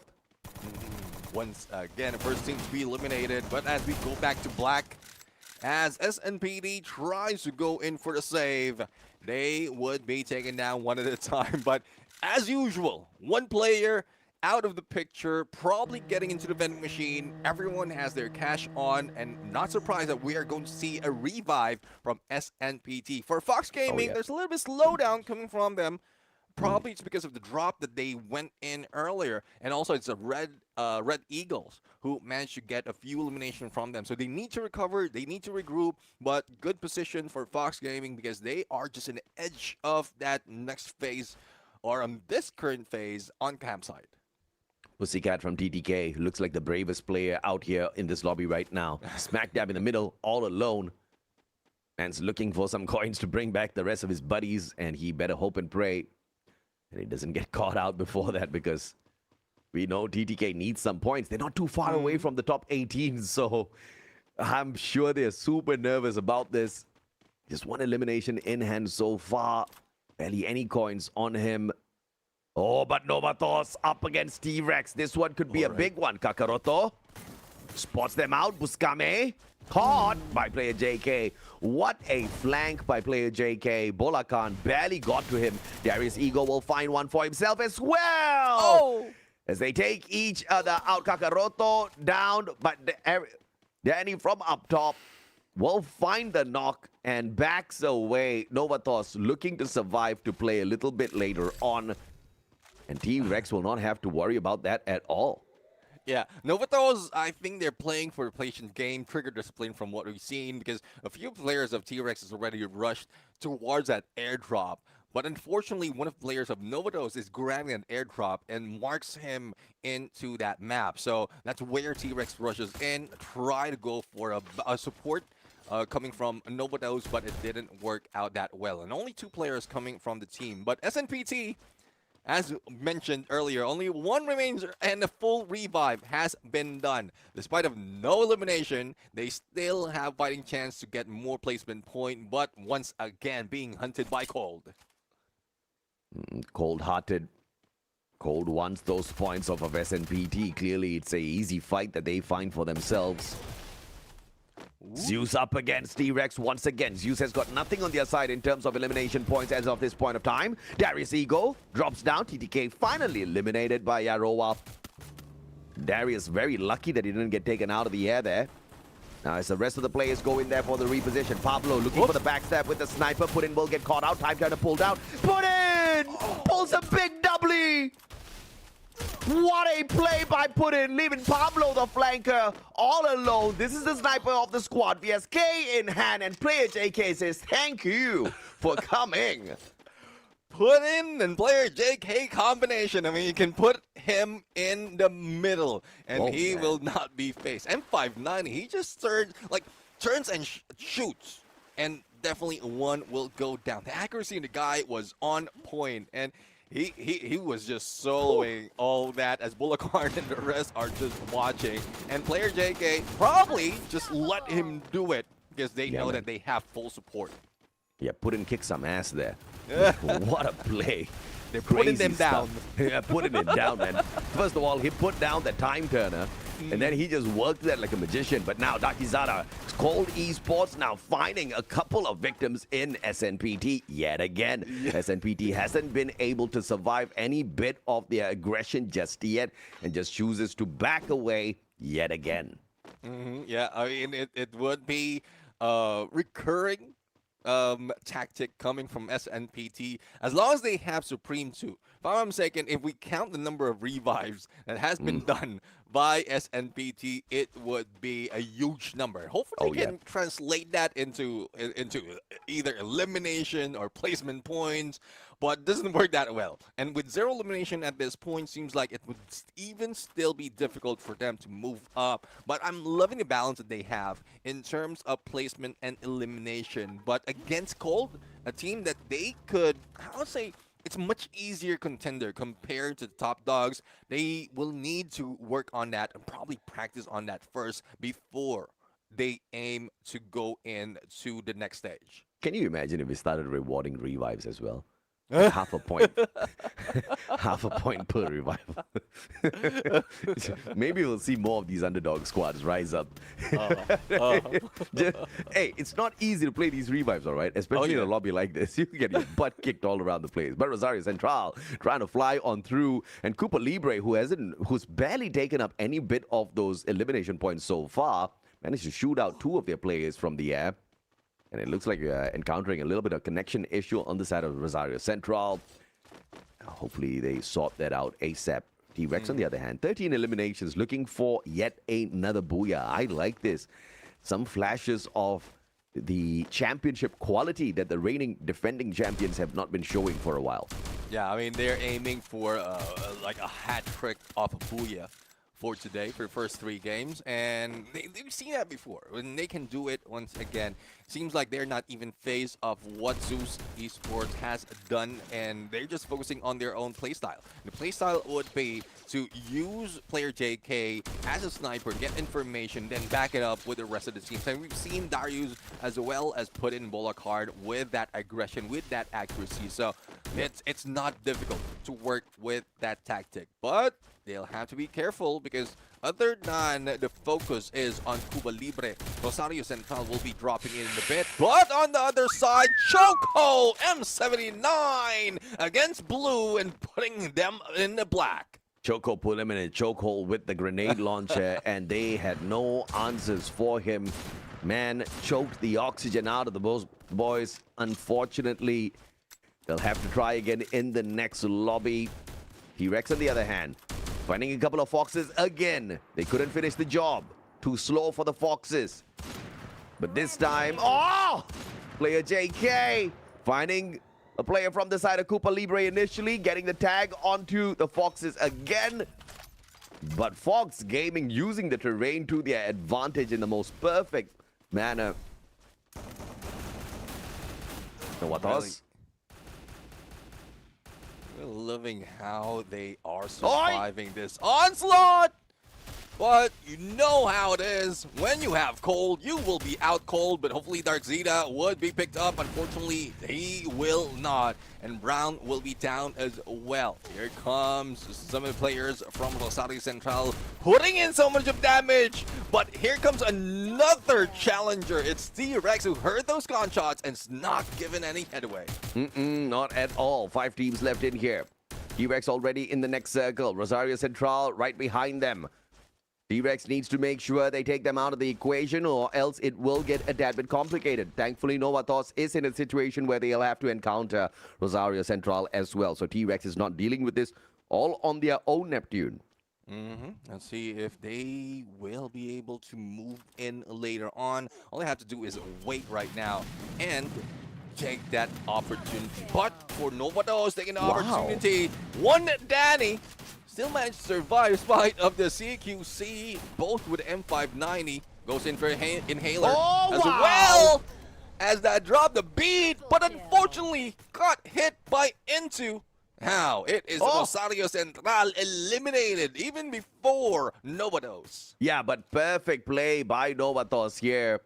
Mabi, final player, no eliminations from him so far, but at least he's surviving for the squad to play those placement points. 4 teams left in here, and a brilliant step up by Novatos. It's one of those teams who are comfortable in the top 12 and not slacking off just yet. Just like this squad, T-Rex Esports, looking for that #1 spot, but of course, they are a long, long way behind Zeus. Yeah, 100 points behind Zeus to be exact, or 102 to be exact. And again, they're not worried at all. They have experience. They have that prestige of being the champion of previous season. All they have to do right now is survive as well as play with the conditions of the champion rush. And this is what they're doing right now, making sure that they're putting a lot of pressure and also getting not much elimination. Shots on Yaroa. Make those damage. Nades on them. But good thing that they managed to survive. Darius Ego putting the final nade in the coffin. Yes, smart follow-up with the deep freeze as well to make sure nobody goes in for that pickup. Player JK finds Yaroa. Joko down by player JK. And Fox Gaming with one final survivor called Tupac. And the rest of them, the Red Eagle ACD squad on the opposite end, drops Tupac. Not before Tupac goes in for a double knockdown. What a play, man, by this squad. I mean, true survivors they are. Fox Gaming really stepped it up this time around. Yeah, definitely. I mean, we've seen that from yesterday. We're seeing it even more. Well, let's see on how well Red can survive this. The previous top 2 is still the same team, but the only difference is Red Eagle has more players to have, but unfortunately not even an inch against T-Rex. Oh, player JK! Making it look so easy, like taking candy from a baby, but that will make you a meanie, could possibly be what we can call player JK in this lobby. My goodness, just stood there, chilling, like a villain, and nothing could stop him. In fact, nobody tried to stop him. First of all, Darius, great plays, right, with the M79. Grenades just chucked at so many opponents in that final circle, walking away with those solid damage as well as elimination. But player JK really stealing the spotlight here from Darius. Yeah, I mean, they try to steal it away from player JK, but they couldn't. Like, this guy was on point. And even the rush against Red Eagle right there to get even closer. But what that they're doing is just clearing away, clearing those glue walls, giving an opening to player JK. So what I'm assuming for T-Rex right now, from what I'm seeing, is they're playing it like the global final champions, wherein it doesn't matter who gets the most elimination as long as we get that win. And I'm loving this kind of version of T-Rex. Yeah, absolutely, man. And this player JK single-handedly took down 3 players from the side of Red Eagle, right? How is that not crazy, man? Okay, I can't say single-handedly because obviously the rest of their players were putting in the damage as well. But player JK, look at this. There's easy shots from up top. 22 points in total and the booyah. As a matter of fact, player JK alone with his eliminations scored a booyah. 12 eliminations, 4,880 on the damage. 1 headshot, yeah, no problem, man. 3 assists in total. Rocking the Skylar, typical sniper build. He's got the Susie in there as well for the extra coins to play the meta. This man was having a perfect game. The reigning defending champs, definitely looking like the reigning defending champs again. Yeah, I do agree. I'm still rocking that M82B. I know it's kind of off meta, but if it works, it works. I mean, he could work for the AWM, but I guess it's the firing that he's working on. The recoil per se is what gives him that advantage. And if he got used to one specific weapon, like the other weapons, that's where you might miss. Or probably he's just showing us that they might use this into the next stage, but might prove different. And there you have it. 3 in the board already for Group A and C from T-Rex. And the 4th one just to tie up with the record from the previous season. Yeah, absolutely, man. I mean, this is a great game off of T-Rex. And I said it, but I didn't mean it, okay? I was thinking that, you know, this is a possibility for T-Rex to do this. And they're like, yeah, of course it's a possibility. We'll show you guys. And now the record of those booyahs. Initially, they were equalized up against UC Esports. Then they overtook with the 4 booyahs. And now they're leading with 5 booyahs to their name. This is the way you really want to dominate the competition if you are T-Rex Esports. But they haven't managed to catch up as far as the elimination points are concerned up against UC Esports. But with Zeus not performing today, it's the perfect time. It's the perfect opportunity. Yeah, definitely. I mean, perfect opportunity to really take advantage of that. If they got a whiff that Zeus Esports is really taking a rest, then T-Rex can just bring and rock this game all throughout. But hopefully they're not putting in that much of tactics to be exploited later on, especially by the team like Zeus Esports. Because, they are hungry, but we can see some tactics overall, and the only target that I'm thinking of for Zeus Esports are the defending champions. So, well, who else to study than the team itself who grabbed that championship from the previous season? Absolutely, man. So earlier on, you said that Zeus Esports was about 102 points ahead of T-Rex. And now with the massive game that they picked up, just 22 just purely through eliminations, plus the booyah as well, they should be somewhere around the 70-point range away from the side of Zeus Esports. Only 1 more game to go. Obviously, it's not going to be possible to catch up with them today, but to cut down the distance between themselves as well as Zeus is a huge possibility. Can they get a massive game off of this? If they can get a massive 40-pointer, then next week, 6 games, overtaking them, I don't think it's going to be impossible.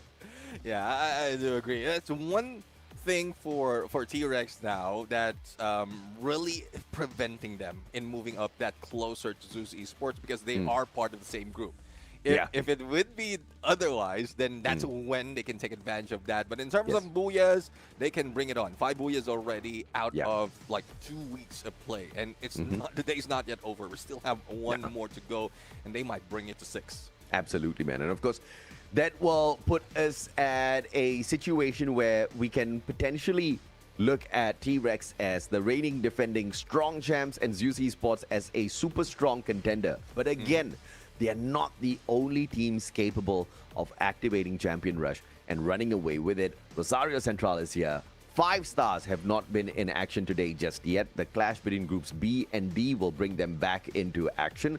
Ozark Esports, we talked about them, how they have not secured a single booyah for themselves, but they're definitely one of the big threats out there for T-Rex in terms of defending the title. So I want to see more from them. Fox Gaming has been showing us a lot of presence on the map, but no possibility of ripping away solid booyahs. They only have got 1 booyah to their name so far out of the 11 games that they have played. So I think it's time for Fox to step it up a little bit. Yeah, let's see if they can step it up. I mean, they've been stepping it up, but they need bigger strides right here. A booyah would definitely help them with that stride. But Alpine, as we drop in, well, Fox Gaming, somewhat in the mid when we talk about this map, when we talk about this group. So let's see if they'll be able to make it work right here. Teams are ready, the teams are set up, and it is about to roll from Ocean View, or between Ocean View and Fusion, going into Carousel right now. Dead smack in the middle, or cutting the map into the middle. We're seeing some teams already dropping in, and SNPT going in high-tier loot zone, not even afraid of any contention. Yeah, that's a good play from SNPT because a lot of these teams have been afraid of the high-tier loot zone. So at least they get to gear up a little early. But a 3-way battle. It's going to be Zeus Esports going up against what could be Blue as well as Rosario Central. The screen's just a tad bit blurry, so bear with me, guys. But I think that's definitely Blue. LQ. Okay, yeah, the player name. Rosario Central, though, are the first ones to drop, which means the first ones to get their hands on a little bit of weapon, but they do nothing with that advantage. Zeus taking the drop right behind them as well. This 3-way battle could just take Blue out of the equation very early as they are placed between 2 monsters here. Oh, let's see, though. It seems like there will be a lot more that will be happening in here, especially a huge area, plenty of loot, and a lot of top dogs has been taking this drop spot of Snowfall, not only in this competition, but other competitions as well. So I won't be surprised why there are 3 teams right here. But let's see if Rosario Central can fight against the teams or the players of Blue, who's very close to them. Alan Q, a little bit too bold though, half an HP, MP40 in hand, and 3 players in front. But Chicks has sight on the rest of the teams, giving a go signal for Rosario Central for the push if in case they try to do so. Patience gameplay. It's going to be good here, but for how long? Because Zeus is already on the approach. They want to go in there for the backstab. Rosario Central looking for the very aggressive plays, but also trying to play it careful. Zeus finds one. Easy knockdown. Kulata picks up the VSS knock onto LNQ. Helped out by Wasan as well. And now the flank around pushes Blue out of the compound and potentially calls a battle between Zeus as well as Rosario Central early here. Yeah, and we are seeing another team, Novatos, right now, closing in. Being spotted by Zeus Esports, Pablo, but that forces him to drop because there's no backup. Because Zeus is trying to gun down Rosario Central, and this is a 4-way battle right here, right now. Rosario Central, X-Kane, almost being putting down, bringing the pain in. Is Zeus Esports, but a glue wall barricades them from both sides. Yeah, can't get out just yet. Blue walls all drop. Chicks down, Kingsito. Oh my god. Like dominoes, they fall. Zeus not cutting them any slack whatsoever. 4 eliminations in hand already. 1 final survivor from the side of Rosario Central, trying to make some miracle work. FAQ in and out of the time turner. Still up on his feet, Bobby. Novatos helping out Rosario Central. But for how long? FAQ out the window, and David clips his back on the way out. Rosario Central taken out of the equation as well. And now it's a battle between Zeus and Novatos. More points for Zeus if in case they win this fight, but not so much of players for their side. Novatos though, full squad. There goes the pick, the revive onto Pablo. 5 elimination already for Zeus Esports, increasing their numbers, and Kakaroto caught off guard by Wason, as well as David on the flag. Bobby, Winchester, not a gun that you would use in a close range battle, especially with a lot of opponents, but he doesn't care. There's still some insurance from the other side coming from one Donnie, but hopefully they can pull away and probably go for a revive first before they go for the push. 7 eliminations. And Zeus is not done just yet. Was on down. And they will claim elimination number 8. Looks like Zeus is back in action. Kami though. One more. And it is looking like impossible for Buscaminero to get away. Wasan. No chances given with that shot off the Woodpecker. Oh, definitely. I mean, Woodpecker, most of the time you use a Winchester or an AC-80 to pull that off. Woodpecker doesn't pack that much of a damage, but I'm really loving the accuracy right here. That definitely was a headshot coming from the pull that was on, and I want to see more on what they can pull off with different weapons. It's great in Alpine to use that Woodpecker, but I would prefer to have either an AWM that they can get from the Arsenal as well as the AC-80, especially long range. It packs more punch for the AC-80, more firepower, more fire rate for them to get more shots in. So let's see if that would work for the team. But as we can see, the next phase of the circle seems like not so much would be moving other than the ones in Snowfall. But Zeus Esports might be inviting a few players from behind. Unsuspecting though, no shots from the Pirates, so it's more of survival gameplay. Absolutely, and Zeus on the rotation. Gets to the Arsenal as well. Possibly have got enough coins for the upgrade, as they have been whooping butt in this lobby. Oh, there you go. No doubt Upgrade. at all. Yep, there you go. Boosted up. That upgraded Arsenal is going to give them more than what's required to make them super lethal in this lobby. If they were not already kicking butt, they will just kick it up a couple of notches here. Fox Gaming, one of the teams that has been on fire today, continues to be on fire. Choco, 4 eliminations. Otaku with the 2, 6 so far on the 6-minute mark. 6-minute mark. There's 1 point per minute for Fox Gaming, but they're just going in position right now, not really going for aggression, and it's still smart for Fox Gaming.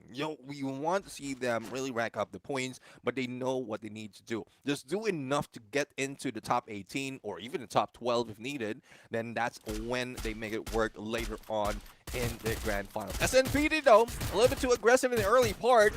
They do have some cash on them. RGS put so much of damage against Cold, and we're seeing a rivalry happening. SNPT and Cold right now, even carrying it over from the previous game, seems like they're at it once again. Cold on the jump pad, looking for that reposition. Black. And SNPT almost puts them down. Unfortunate with the timing of those shots, and things are just not going the way of SNPT. They need to find some adjustments for the time being. I think they're comfortable. But once we get into the knockout stage, for them to be in the top 12, this play is not going to cut it. Well, let's see though. Let's see. I mean, there's a lot of adjustments that need to be done right now by SNPD, but we've seen some of those from, if not yesterday. They had one game where they have 10 elimination per game. They're just still going in for survival mode. Survivability, but aggression from a distance. And this is why most of the players, 2 to be exact, Supreme 2 as well as Supremo 2 has the AC-80 and then the Winchester coming from Supremo. So there's plenty of time for them to spare and hang back in that tower before the next phase really comes in. So there's a standstill that will be happening in a few more seconds until the next phase of the circle has been revealed. 9 more teams. Oh my! Darius Eagle finds Tupac. Yaroa from afar though. Gets a knock. Pick up onto Darius is going to be crucial here. He's the Grenadier of the squad. Brown steals away the elimination onto Choco. T-Rex is going to be a little annoyed here on this three-way battle. Fox Gaming rolling in. Whereas the players on the side of T-Rex just looking for a better defensive position. Expecting the push from Otaku. Bolakan makes him halfway through. Valiant Dash breaks down the glue wall. And the Trogon will drop him. Nice boost coming from the players of T-Rex to bring Bolakan to the rooftop. At least remove that threat on that compound. And then that's where they deal with the rest. But Fox Gaming, though, especially Yaroa, managed to swim away. Spotted by Puddin. And shots almost bring him down. But a time turner into the water. There's my damage Yaroa and eliminate Fox Gaming. Great play with his skill right there. Even a Riptide Rhythm has increased the chance of his HP being reduced. And that is it for Fox. Even the time turner couldn't help him stay alive. Great play overall. Zeus, on the other hand, again, with a ramped-up gameplay, is able to earn 9 points so far. Blazing through this lobby. Looks like they've decided to wake up finally. Let's see. And if waking up, they might have grabbed a few more coffee or probably got a lot of pinches. Or slaps. Or slaps. But let's see. I mean, they are on fire right now. Zeus Esports, probably they just want to stop T-Rex from getting a hat trick for this day. And if you can stop the defending champions in one day or in that kind of role, then that's where you decide to wake up. But they did spot a few players from SNPT, forces them out of the tower. It's a good thing Supremo 2 is still up. Supreme 2 would be there. Damage from that drop, but no one's looking, so no one's taking advantage. Supremo 2, Supreme 2. My goodness. SNPT. You see, they brought the curse upon themselves from day one. I already said it. They're struggling right now because they have chosen to make my life difficult. But it's okay. Circle now getting a tad bit too crowded here, Neptune. This is going to be a problem. We need to remove some squads of this map. And it looks like Cuba Libre is going to try to help us do exactly that as Novatos rotates into cold. Cuba Libre taking advantage. Let's see, Cuba Libre, 0 elimination just yet. And Azucar for the hit. Switching over to that Woodpecker. Now, seems like the pickup has been done. No points gathered just yet. And Azucar has been taken down. Even S4L. So they try to regroup. No pickup would be happening. But the contenders are slowly running in. And there you have it. Nashido tries to pull away out into the blue. But still gunned down. Oh my God. How did Wason find Nashido with the M590? My goodness me. Zeus not allowing Cuba Libre to get away. Nash with barely any HP left on him will be annihilated as well. 13 eliminations. An easy run for Zeus so far. Yeah, I mean, it seems like the damage has been dealt already by Wason before he stepped out of the blue, and most damage was coming from those shots. So, stepping out, especially in this phase, on the fourth phase already closing in, it really packs a punch. So, you don't want to be in that blue for long. Zeus, though, might be staying in there because a little bit of pressure coming from other teams, especially those from Novatos in this area. Great reposition to at least get out from harm, but Mavi AWM shot onto Kolara. Good thing though is they might still have cover, but they've lost one player. Yeah, but there's a vending machine right beside Zeus, so recovery is a no-brainer. Easy peasy lemon squeezy for Zeus. I don't know how you stop them when even Luck is on the other side like this. And pulling back their player is just going to be executed in a few seconds here. And the position that they hold on to defensively, Zeus, is going to be very threatening. And Novatos will go for the rotation, setting up a battle between themselves and SNPT. see, SNPT, they have one elimination already. Again, the survivors of this lobby. Try and survive even more, barricading themselves in, and they're just going for a placement point. I do love this in the early parts. At least they have a good chance of finding the final circle. But if they don't survive even longer, even put that much point, they might be relegated away from the knockout stage. And there you have it. That's what we're talking about. When the aggressor comes in, that's where SNPT falls down. But let's see on what they can do if 2 goes in. Yeah, Novatos dropping the players on the side of SNPT, but Cold hopping on in from up above. And they are the difference maker. And now Novatos knows what it feels like to be bum rushed in that way. Shocked the hell out of them.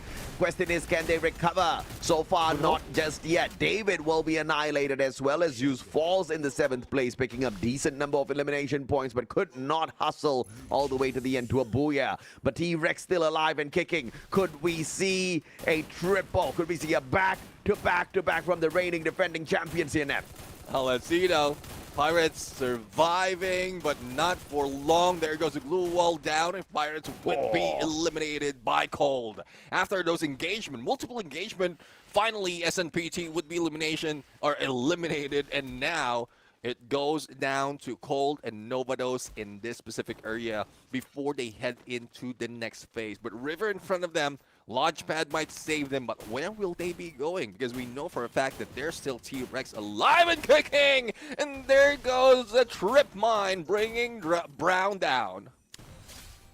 DSG Brown down on the ground, picked up instantaneously. Back down. All thanks to the circle. T-Rex 9 eliminations. Want to really rank it up this time round with the points. Cold Esports taken out, and T-Rex claims their lives one after the other. Novatos, barely any bit of survival capability here with just a single player, and T-Rex looking to dominate the lobby once again. Now only 2 more left on the side of Blue. Blue has done well to survive up to this point. Bulacan with the jump shots. M590 will not find them, but Darius Ego with the nade from afar gets it. M590 final clip.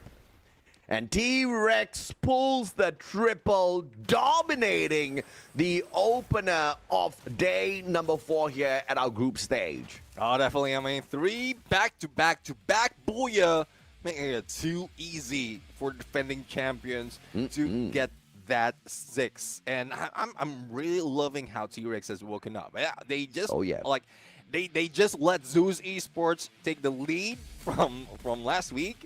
And then from every day, but now seems like they are breaking that streak of the top team for a day. That has been put in by Zeus Esports, but we'll still have a few more onto the next group. But when we talk about Group A and C, or specifically Group A, where both Team Zeus and T-Rex are, seems like T-Rex wants to show up.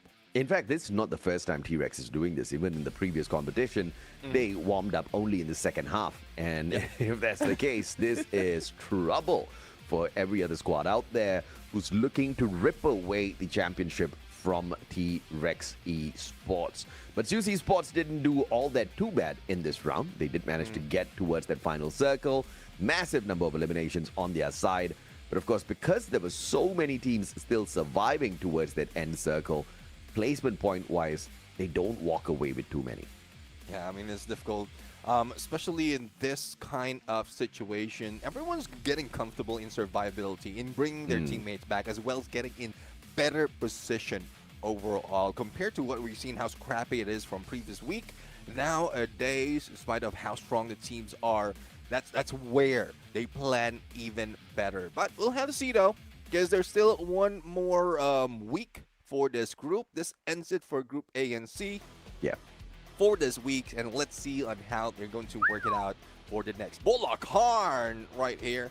Valiant Dash with that Oscar, bearing that Andrew, or bringing back the Andrew, the J-Beebs, and of course the undying Joseph in the passive. 6 elimination already, 1637 in damage, 2 headshots, and 3 assists. Winchester or M887 or M1887. Both of them works for Bulacan. Yeah, it definitely does, right? One goes tum tum, and the other one is a one-shot wonder. And 6 eliminations for the guy. Again, very efficient gameplay. Just 1,637 on the damage. 2 headshots, 3 assists. Bulacan definitely powered up by the rest of his team members. Although he does walk away with the most number of eliminations. And that completes the massive run here on day 4 for T-Rex to dominate this grouping of A versus C. Yeah, so this completes as well the games for Group A and C, as you didn't call out. Now, that's where 4 Booyahs has been taken by T-Rex for this week, making sure that they are still under our radar. Because Zeus Esports seems like they showed up, built a tower, and T-Rex couldn't climb it. But this is just a statement that T-Rex is making. Despite of the short arms, they can still climb that high. Yeah, no doubt at all, man. I think when T-Rex starts to hustle, it's very difficult to stop them. And now with the placement points, they're really starting to run away in the competition. They've got the most number of placement points, all thanks to the 6 Booyahs that they hold. 96 points purely from the placements. The only ones that come after them is Zeus Esports with a total of 88. But of course, the biggest difference maker between Zeus Esports and T-Rex is the eliminations that Zeus has managed to farm in the competition so far. Sitting down with a massive 210 eliminations at the very top of the leaderboard. So that is a testament to their firepower. And 210 even without showing up in week 2. This was a majority of the eliminations came through from week 1, which is just mind-blowing, right? And obviously T-Rex is going to have a lot of problems catching up with such firepower. But if they can keep up this consistency, then there's nothing to sweat about, Neptune.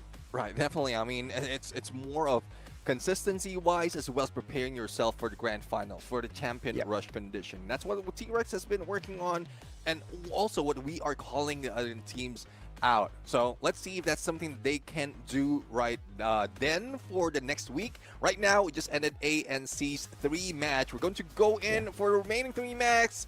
Before we go there, we're going to go for a quick break. We'll be right back.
Welcome back, ladies and gentlemen, boys and girls, survivors of all ages. This is the Free Fire USA Championship 2025 Winter Edition. Today is day 4 out of 6 days here in our group stage. And by the end of the day, all teams would have completed a total of 12 out of 18 matches available here in the group stage.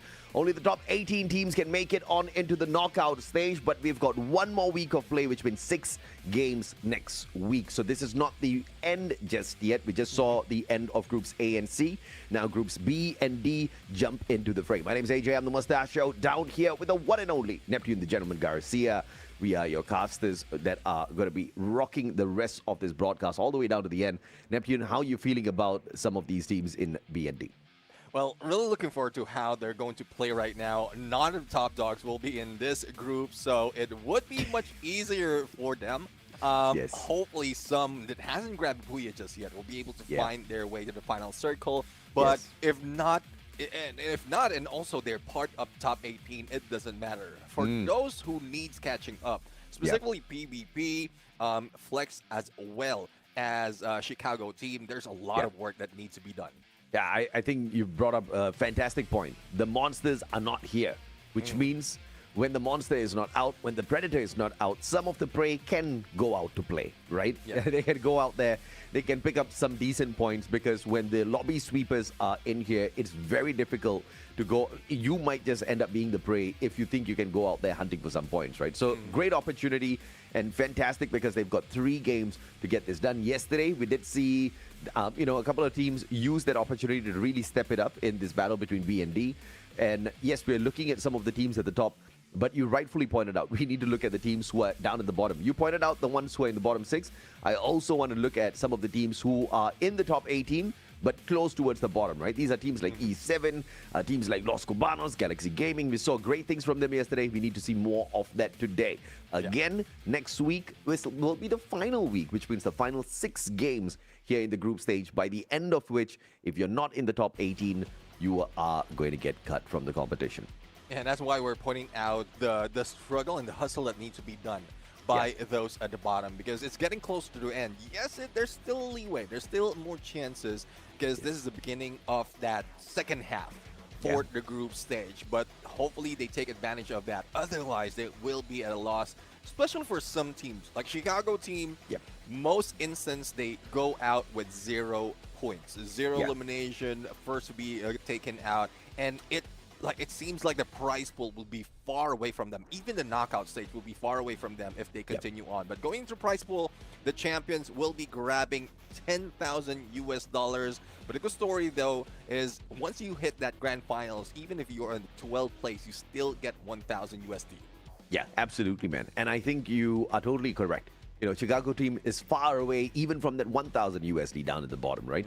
But that's all we want to see, right? The story of the underdog, or the rise of the underdogs in the future. So if Chicago team can't get it done this time around, I hope to see more of them, just like the rest of the 6 teams that we will have to unfortunately drop before we get into the knockout stage. Because at the completion of 18 games, we push the top 18 into the knockout stage. They'll play for a total of 4 days, at the end of which only the top 12 teams then qualify into the grand finals to play for the prize pool. So first of all, step 1 is to jump into the top 18 here, which Galaxy Gaming, Los Cubanos, E7 Empire, including even 787, have managed to do really, really well. But can they now keep their spots? Because teams like PvP, teams like Flex are looking for those spots, and they are, I think, geared up to get it done today, Neptune. Yeah, I do agree. I do agree that a lot of teams are trying to get that in their way to make sure that they get as much point as possible right here, especially in groupings of B and D. But let's see though, there's some who really performed in the first week, second week, especially from yesterday, like final 3 games didn't work for them.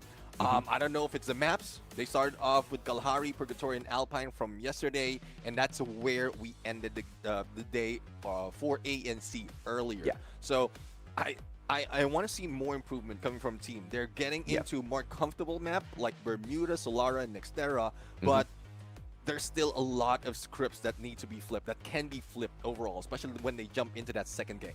Yeah, no doubt at all. Yesterday, 5 stars had a really good day, right? And you gotta love that for them. We did see Booyahs come through from 3 different teams, which was fantastic. We did see in that Purgatory matchup a couple of flashy plays for sure, but at the end of the day, you gotta go for that booyah. You gotta get deep into these circles before you start playing for those elimination points. Every elimination gets you 1 point. Obviously, you want to get as much as possible from the placement points, and that means you need to score that booyah, right? 12 for you. And 9 points in that second spot. You go down 1 point for each and every single consecutive spot. It's going to be tough, Neptune, if you're not getting deep enough. And that's been the challenge for the longest of time for Chicago Gaming. But E7, Anexados, Galaxy Gaming, Shinigami, 787, all the teams here from Team B. The best one, I have to say, Anexados. But the rest of them have stepped it up. Only Chicago is lagging behind. Yeah, I mean, I'm really loving some of the turnaround that's being done, especially by Shinigamis. After concluding week 1, it seems like they're a different team overall. They were just going for survivability, but now they're putting in so much effort in elimination. Galaxy Gaming, we don't see them that often, but they're slowly putting their team on the board, reaching that 18th spot after yesterday's game, and now very close to Los Cubanos, who is also a great contender, especially from what we've seen yesterday. Yeah, and Galaxy Gaming is starting things off at the 18th spot as well. And ANC have already concluded their matches. So it's only up from here, right? They just need to make sure they don't drop the ball. Again, 5 Stars had a brilliant day yesterday, topping the charts, making sure they led, the rest of them when it comes to these eliminations, getting towards the top, also managing to secure a booyah for themselves. Tambre stepped it up, Ozaki Esports, but Los Cubanos really stole our attention yesterday. And I'm in love. I think I'm a big fan of Los Cubanos at this point of time. I really like the hustle out of these boys in comparison to week 1. Week 2 has been looking good, but today is the day I want to see them kind of take things up a couple of notches, show us even bigger games today, if possible. Yeah, for Los Cubanos, from yesterday, there was one game wherein they didn't survive that long, but they did put up so much of elimination. They grabbed the booyah in the second game, and then it slows down once again. But at least if they can find that final circle every time, at least put up so much of elimination, then we might see more of them. But from what we've seen, we continue on with the remaining 3 maps in this complete roster of 6 maps. And from yesterday, 5-star, Los Cubanos, and Anexados managed to grab those booyahs. I'm wondering who's going to get it this time around. Is somebody going to pull a T-Rex on us to walk away with 4 booyahs in 1 week here on week 2? Or will we see unique booyah holders each and every single matchup? Either way, I'm excited for it. I think, like you said, this is that perfect opportunity. Without the big boys in town, these guys get to not just play, but really hunt for some solid points out there. I think whoever who really desperately requires those points need to go all out. But to survive, to get to the final circle here, especially on Bermuda, a map where everybody knows, everybody has mastered to a certain degree, is going to be a challenge, Neptune. Yeah, let's see though on what challenge they will need to overcome, and will they be able to overcome it?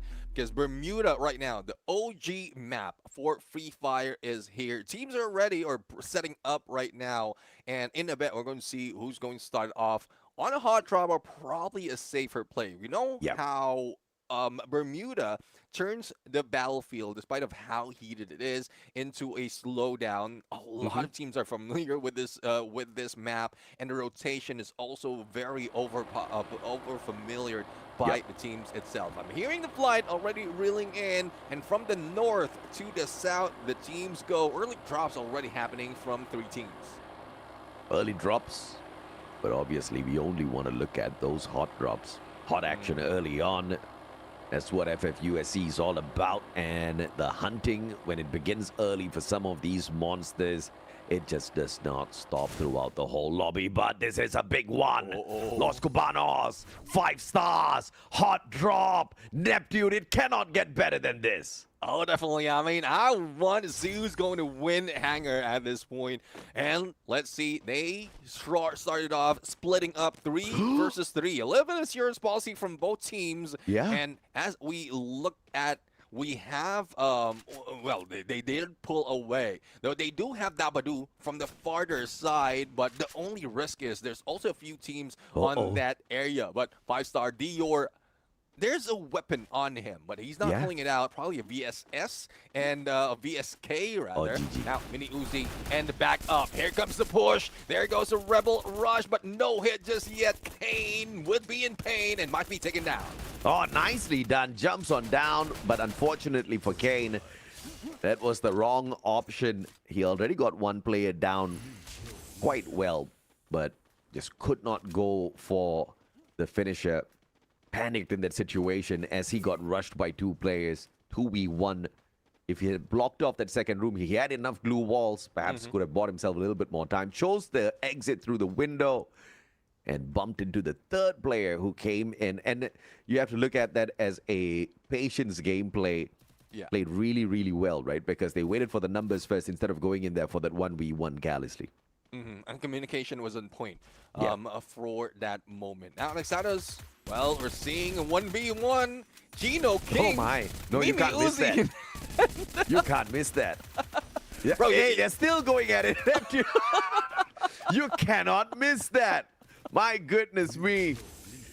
And you will be punished. 5 stars drops by. Los Cubanos, this is that big fight now. Cubanito down at the bottom. Kane on that revival. Again, will be taken down. 5 stars not backing away. Los Cubanos should have really thought about this one through. Heisel turns things around, drops Brew down on the ground. P90, Riptide Rhythm will break down their defenses, and Pinalto finds Dragon Dior on the trade onto Heisel. Buys in play. Dior down. And Los Cubanos dominating 5 stars. A pickup has been done. The full squad is in, and 5 stars out of the picture in hangar. They do have one more, which is Dabadoo, who dropped a little bit farther from the rest of the teams. But a shot by Gregor from Tambres ends the team from game number 1. And they also grabbed 3 elimination on point. So I'm looking at Tambres in a different light right now. But seems like Los Cubanos will not be able to survive unless Kane brings the rest of the team back. Absolutely, man. Kane was out of there. He was like, no, brother, you are on your own. I just got revived. I cannot do this right now. And it's all up to him now. Shinigami is showing up. Right place, right time. Almost got the drop onto Los Cubanos, who are obviously going to be hot in this lobby, looking for those points. Fresh off the battle up against 5 stars that they dominated. They could have definitely pulled away more.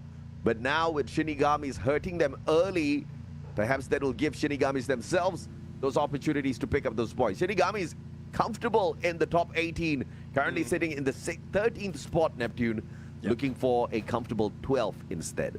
Yeah, let's see, though, if they can continue that on. For Chicago team, plenty of work needs to be done right now, but comparing to the slow pace, they are starting to rack up all those points, and the target would be Team Flex. But for PvP, well, Heat is on Heat right now. He's receiving a lot of heat coming from Galaxy Gaming. Shots onto Vehicle. He might not be able to survive it. He just needs to go into the vending machine, and he managed to do so. Can revive 1 and might be going down as 3 rushes against him.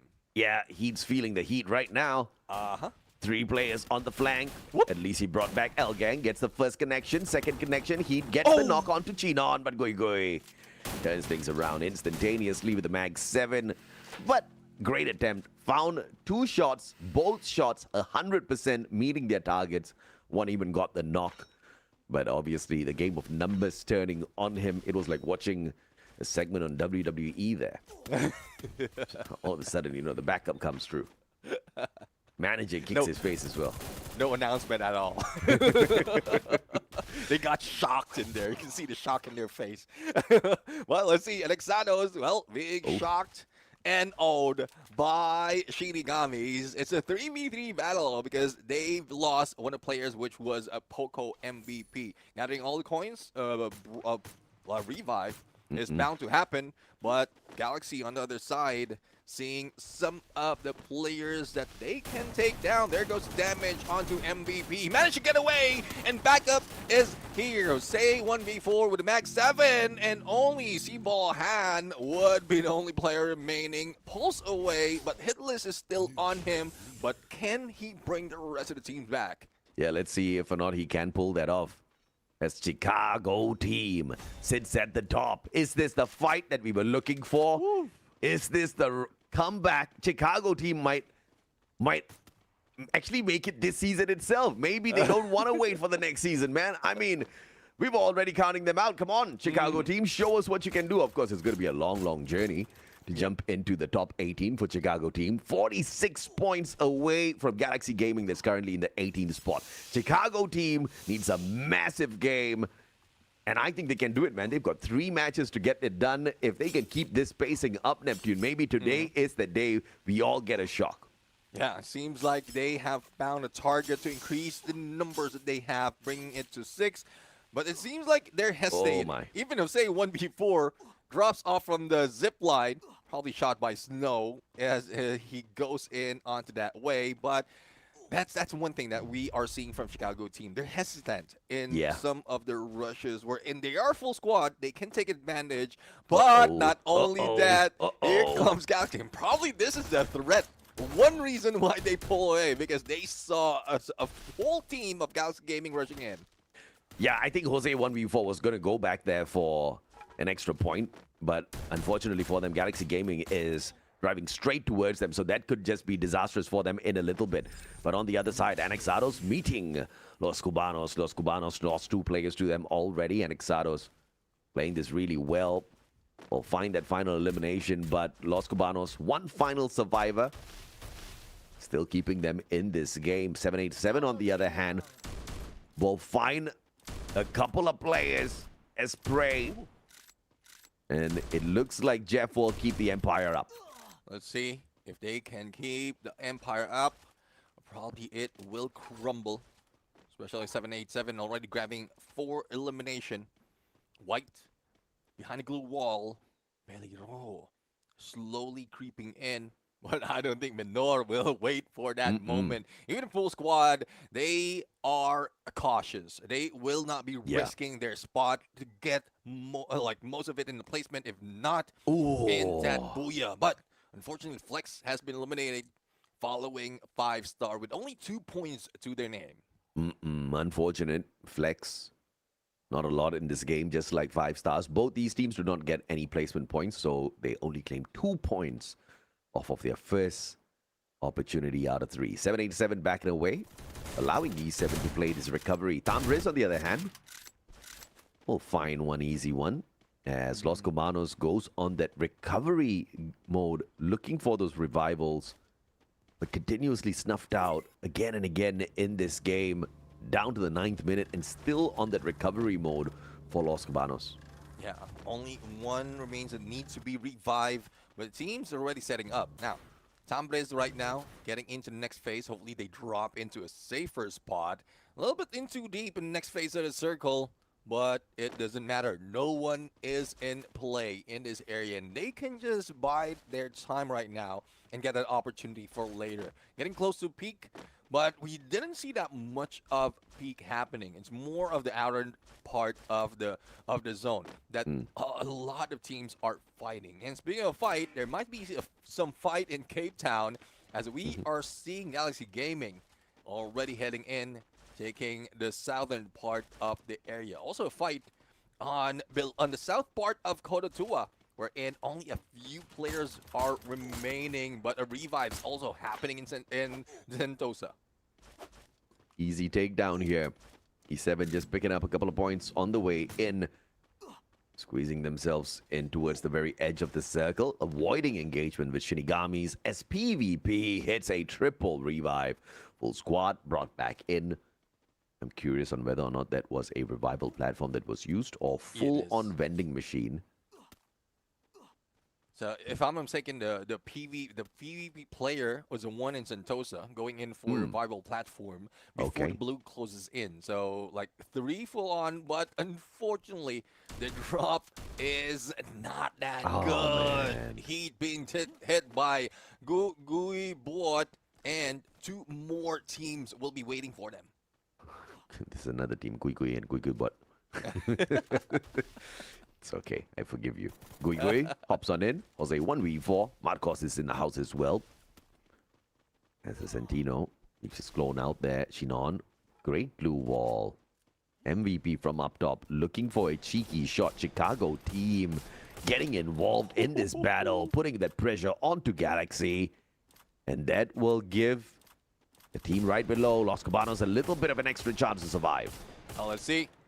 There goes. PvP. Final hit onto Bovi.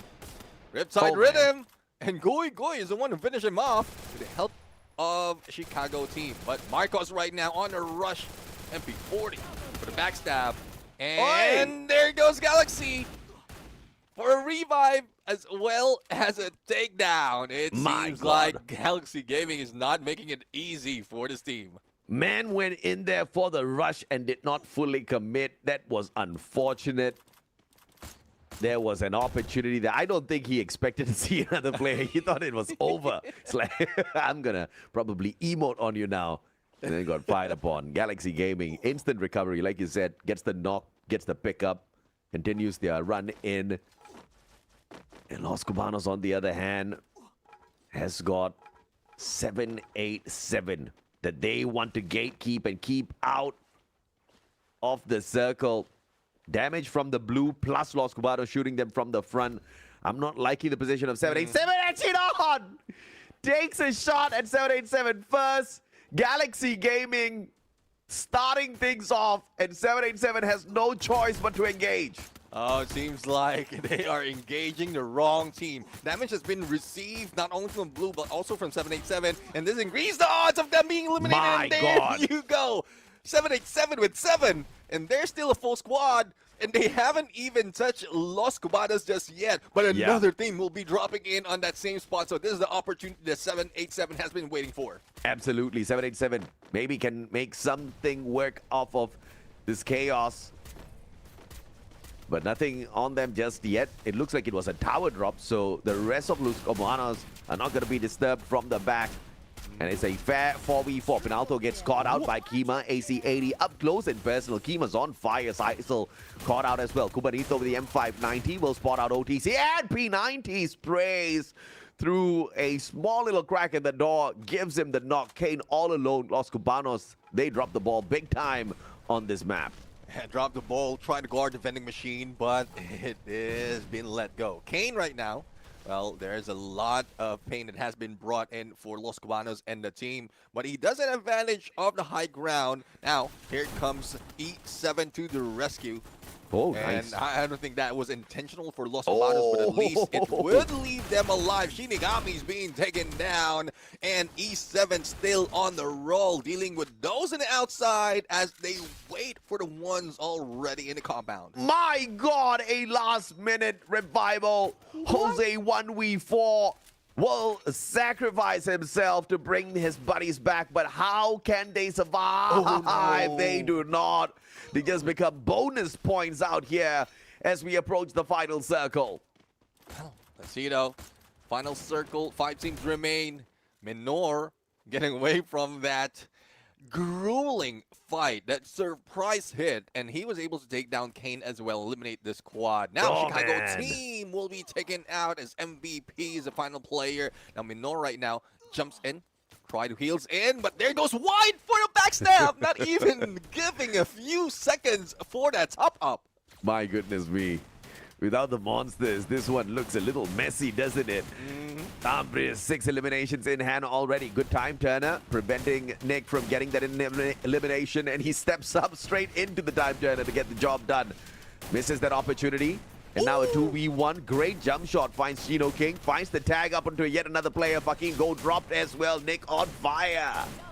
Yeah, there's one thing. I mean, the Tatsuya refresh is really working well with Nick After that Rebel rush, he goes for a knockdown and do it once again.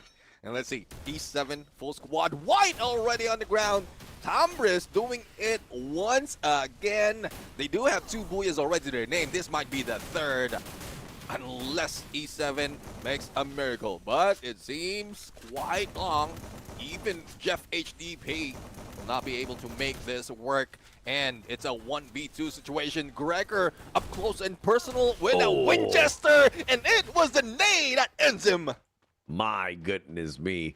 Beautiful play. And Tambris calls the Booyah to open up the play day for groups B and D. And like you said, Tambris already the owners of 2 Booyahs. Pretty fairly down the top 12 here, but still one of the teams in the top 12 at the moment. And this is going to boost their position up the leaderboard quite a little bit. Ahead of Tambris sits teams like Anexados, Cold Esports, Blue. Blue and Gold have already completed their matches and they're not too far away. So Tambris is set for a decent jump on the leaderboard. Yeah, definitely. I mean, decent jump overall. But, well, we didn't see Ozark at this point, so it seems like they will not be part of this day, and I would love them to really get a Booyah this time around. But it doesn't matter. They're in a comfortable spot right now. All they have to do is do it for the next week. But for now, let's not take it away from Tambris with Shin Kappa as well as QK Lover putting in that fight, but that final battle being brought in, final fight being brought in by Gregor. I am really loving that face-up Tambris right now. Ozark Esports, I think they are playing a huge risk here because they are going to miss this play day, which means they are going to miss 3 games. They could have done well yesterday, and they could have stepped away thinking that maybe a couple of the big squads, the rest will be farming all of these points. But it is the flip side of the story. There's a big possibility here that these points are spread out all across the leaderboard within groups B and D, which eventually pushes Ozark Esports down into a potential relegation zone. But of course, it's going to take a lot to push them into the bottom 6. As far as the knockout stage goes, I guess that's going to show us exactly how things could be if they miss out any matches there. Kappa, the MVP, not very flashy. 3 eliminations, but we will take it, Nep. Yeah, definitely. I mean, not so much of elimination coming from Tambris. They went for survivability as well as for that Booyah. Yeah. But Kappa, no Cap, they really put so much in that fight overall, bringing the team to get on the final circle. And Tambris is a team that would be very stealthy all throughout the map, especially in Bermuda. And we've seen that so many times. One reason why, even in 9th place, currently in 9th place, they had 3 Booyahs because of how slow they take these games. Not even that much of elimination comparing them from Blue as well as Cold Esports. But in terms of placement, they can put it on the board. And they got 24 in total. Now, what follows them, or who follows them, is Anexados with 14 massive elimination, and then 787. The rise of this team is phenomenal. I'm loving the storyline overall. I am loving the fact that Chicago team got more points than Galaxy Gaming, because we have to remember Chicago team is super low down the leaderboard. They're currently in the 17th position. Sorry, they're in the 23rd position out of 24 teams. So yeah, they are down there. And Galaxy Gaming is currently sitting down in the 18th spot. You know, there can be miracles, Neptune, and that miracle could just be Chicago team keeping this up, or maybe even tuning it up even further to climb that leaderboard, getting into the top 18. And of course, next week is still 6 opportunities more awaiting them, even if they don't go all the way today, which is going to be fairly impossible. So this would be a good setup for their final week run, man. Chicago team could still get this done. Yeah, 20 points for both of the remaining maps. That's one thing that they can do, and hopefully they do it, because they already pulled out 16 points in total. So if they can dish out more elimination from this game, in Solara, there's more of an advantage of surviving, especially with its slide rails, as well as how spread up the the teams are in terms of dropping. There's a lot more of compounds wherein it's not just one-dimensional. It's three-dimensional. You have 3 levels that you can work with, especially in aquarium. There's also so much of fun and funfair, pun intended, when the teams drop in there. There's so many things that would be happening and so many escape route that you can take to be able to survive. So if Chicago teams at least choose one of those drop spot, they have a better chance of reaching that 20 per match. Absolutely, man. Fun and funfair, as well as the drama at TV Tower. We know exactly how this one is going to be challenging these squads. But it's those hot drops, Neptune, that has kept us so excited, and it looks like it will be gifted to us once again in a 3-way battle. It's going to be PvP, taking on Galaxy, taking on E7 as well. Let's see who's going to win. Everyone has a mini Uzi. They can start it off, even with a skill, but no one is using it just yet. Good glue wall placement coming from E7 right now to get away from shots of Galaxy, and the dynamic duo plus that Cassie connection gives them that win. Now White needs to recover, and the rest of the teams are just pushing in, but E7, Belly, Horo, Peligroso at this point as PvP jumps in. Oh, beautiful play. Wax on, wax off for Wax 777. L-Gang drops by to pick him right back up. What did I tell you, man? The drama at TV Tower does not disappoint. Oh, you know how it is in TV. The underdogs become the hero at some point in PvPs are the heroes! But unfortunately, shots from the universe from Gui Gui. And Gui Gui what though? Well, really serves a name. Means gang up. Now backstab, a revive onto L Gang. PvP still in the fight, but Wax has been melted. And Bovie is trying to go in for that push, but revive comes through. Now, just need to deal with the glue wall and then deal with Gui Gui Blood, but not a weapon to use in an up close and personal, but still managed to do it with an M590. He did not expect that, man. He thought, okay, I'll wait for him to waste all of his bullets breaking down my glue wall. And then when he reloads, I'm going to unload my mag. Yeah, and then the M590 got swapped out. Man went boom. GG. What a play. E7, triple revival so far. Oh, Los Cubanos. One disconnected player. Hesiel has got no choice but to just crawl around and hope and pray that he can find some extra coins, and these guys just get the heck out of his compound because he can't move until they do. Yeah, I mean, unless they have a binocular or probably a coda on them, then they will be able to, they won't be able to see him. So let's see if Flex can move in. Here comes Tambres, already in the rush, but only 2 players that we can see. But judging from how Flex has been doing, I mean, sorry to say, but Flex can... might not even win that fight against the 2 players up top. So they will need to regroup, fortify their armor as well as their numbers, and then that's when they can fight. Let's see if or not Shinigamis will entertain an engagement, because this is that perfect flank for Pelirrojo. Jeff on the opposite end. The engagement has started, and Pelirrojo drops Sir Wills. PvP. Not too far away. E7 looking for those knocks. Aleman now down on the ground. They need to cut the distance quickly. Pelirrojo Max 7, big play, opportunity. And this is now the Shinigamis wiped out. E7 pulls off the perfect flank.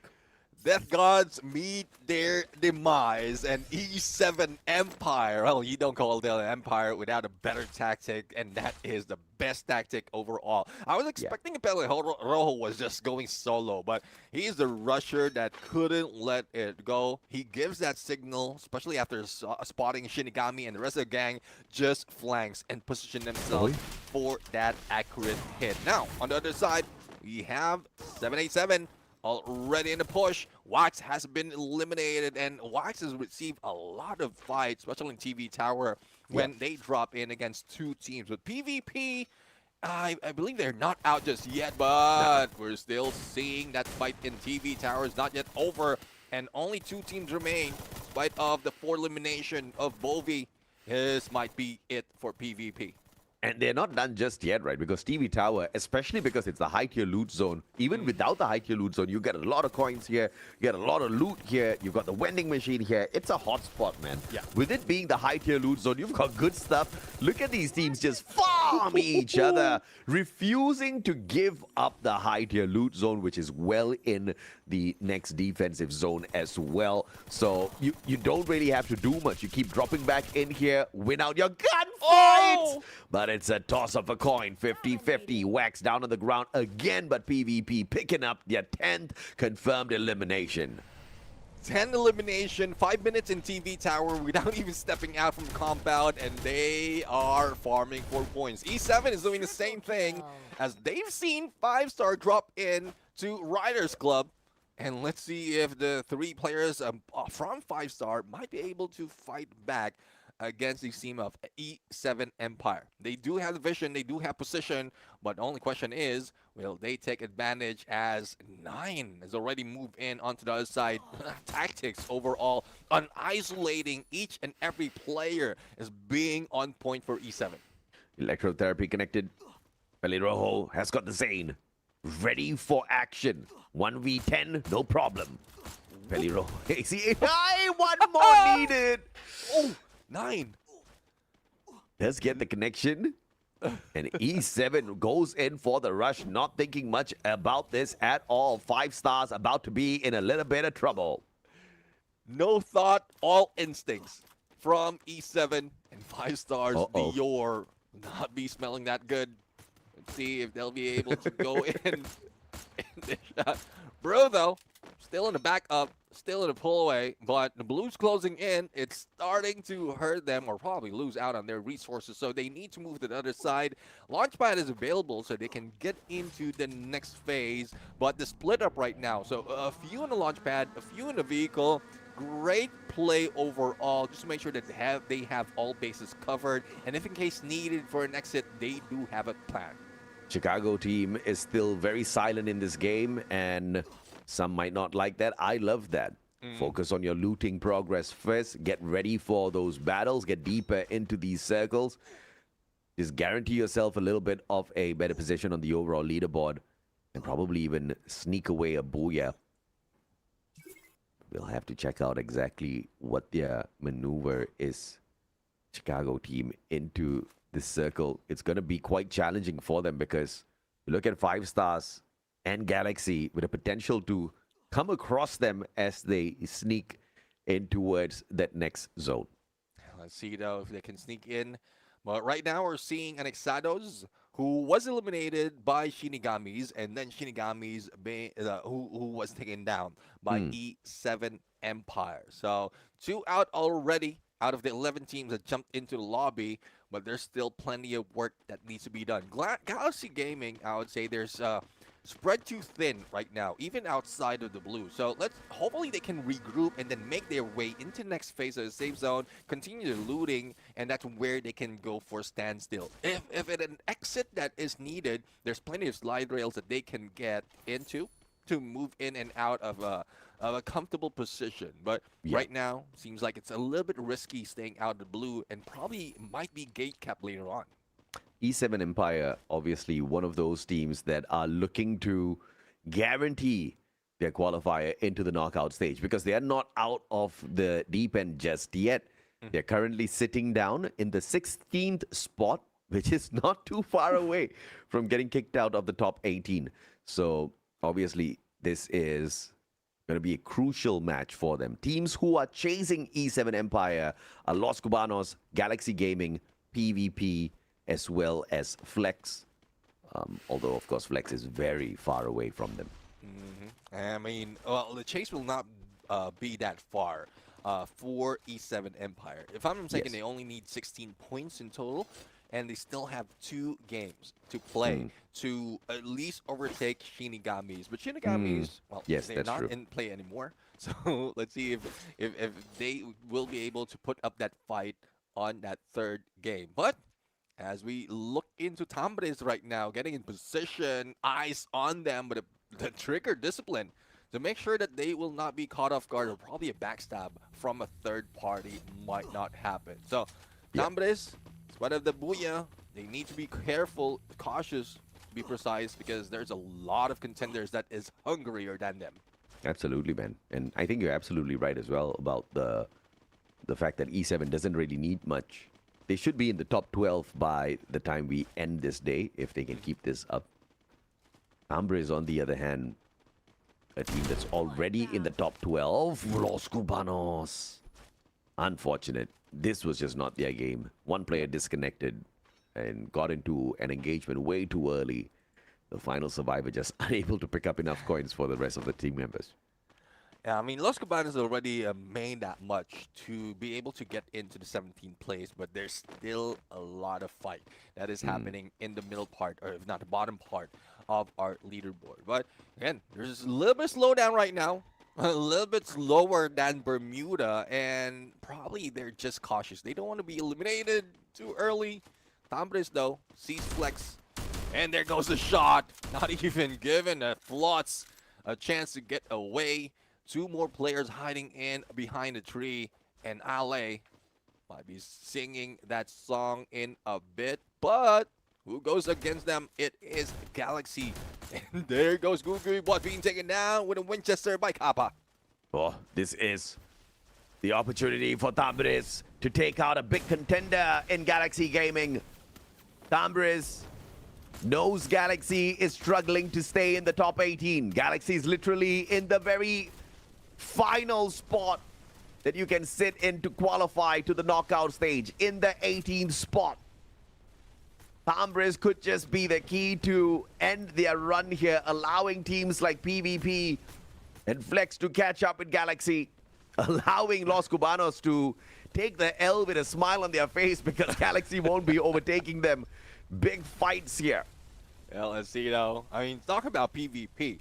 This time around, they are showing up differently. If I'm not mistaken, they have almost 10 elimination or even more already in this phase of the circle. Now they're being cautious and also seeing some of this engagement happening but not pulling the trigger. So it's smart on them to do so and just reduce the numbers later on. 8 is still a lot, even if we go to the 4th phase of the circle. That's one reason why some teams need to be careful on how and who they shoot at, and also how they position themselves. Chicago team is a good position, a slightly higher ground, but also great view from all angles. 5 stars, no eliminations yet, but nothing for them to sweat. They are literally a 5-star squad. Comfortable in the top 5 of our competition, and they are behind teams like Fox Gaming, Rosario Central. Not too far away from overtaking, but Galaxy. This is what we're talking about. But the team to get it done, Chicago Gaming, out of nowhere, just sneaking away these points. And Tambres putting in a few extra nails on that coffin as well to guarantee that. But Chicago Gaming has got their work cut out for them. They are rushing straight into Tambres now. Marcos has been taken down. Shot from both QK Lover and Nick. And a few more. Caesar will not be reigning this empire. They will be taken out in a bit, especially when the blue closes in. But Tambres goes in for a huge turn. They will need to focus to get into the next phase of the circle, set up the launch pad.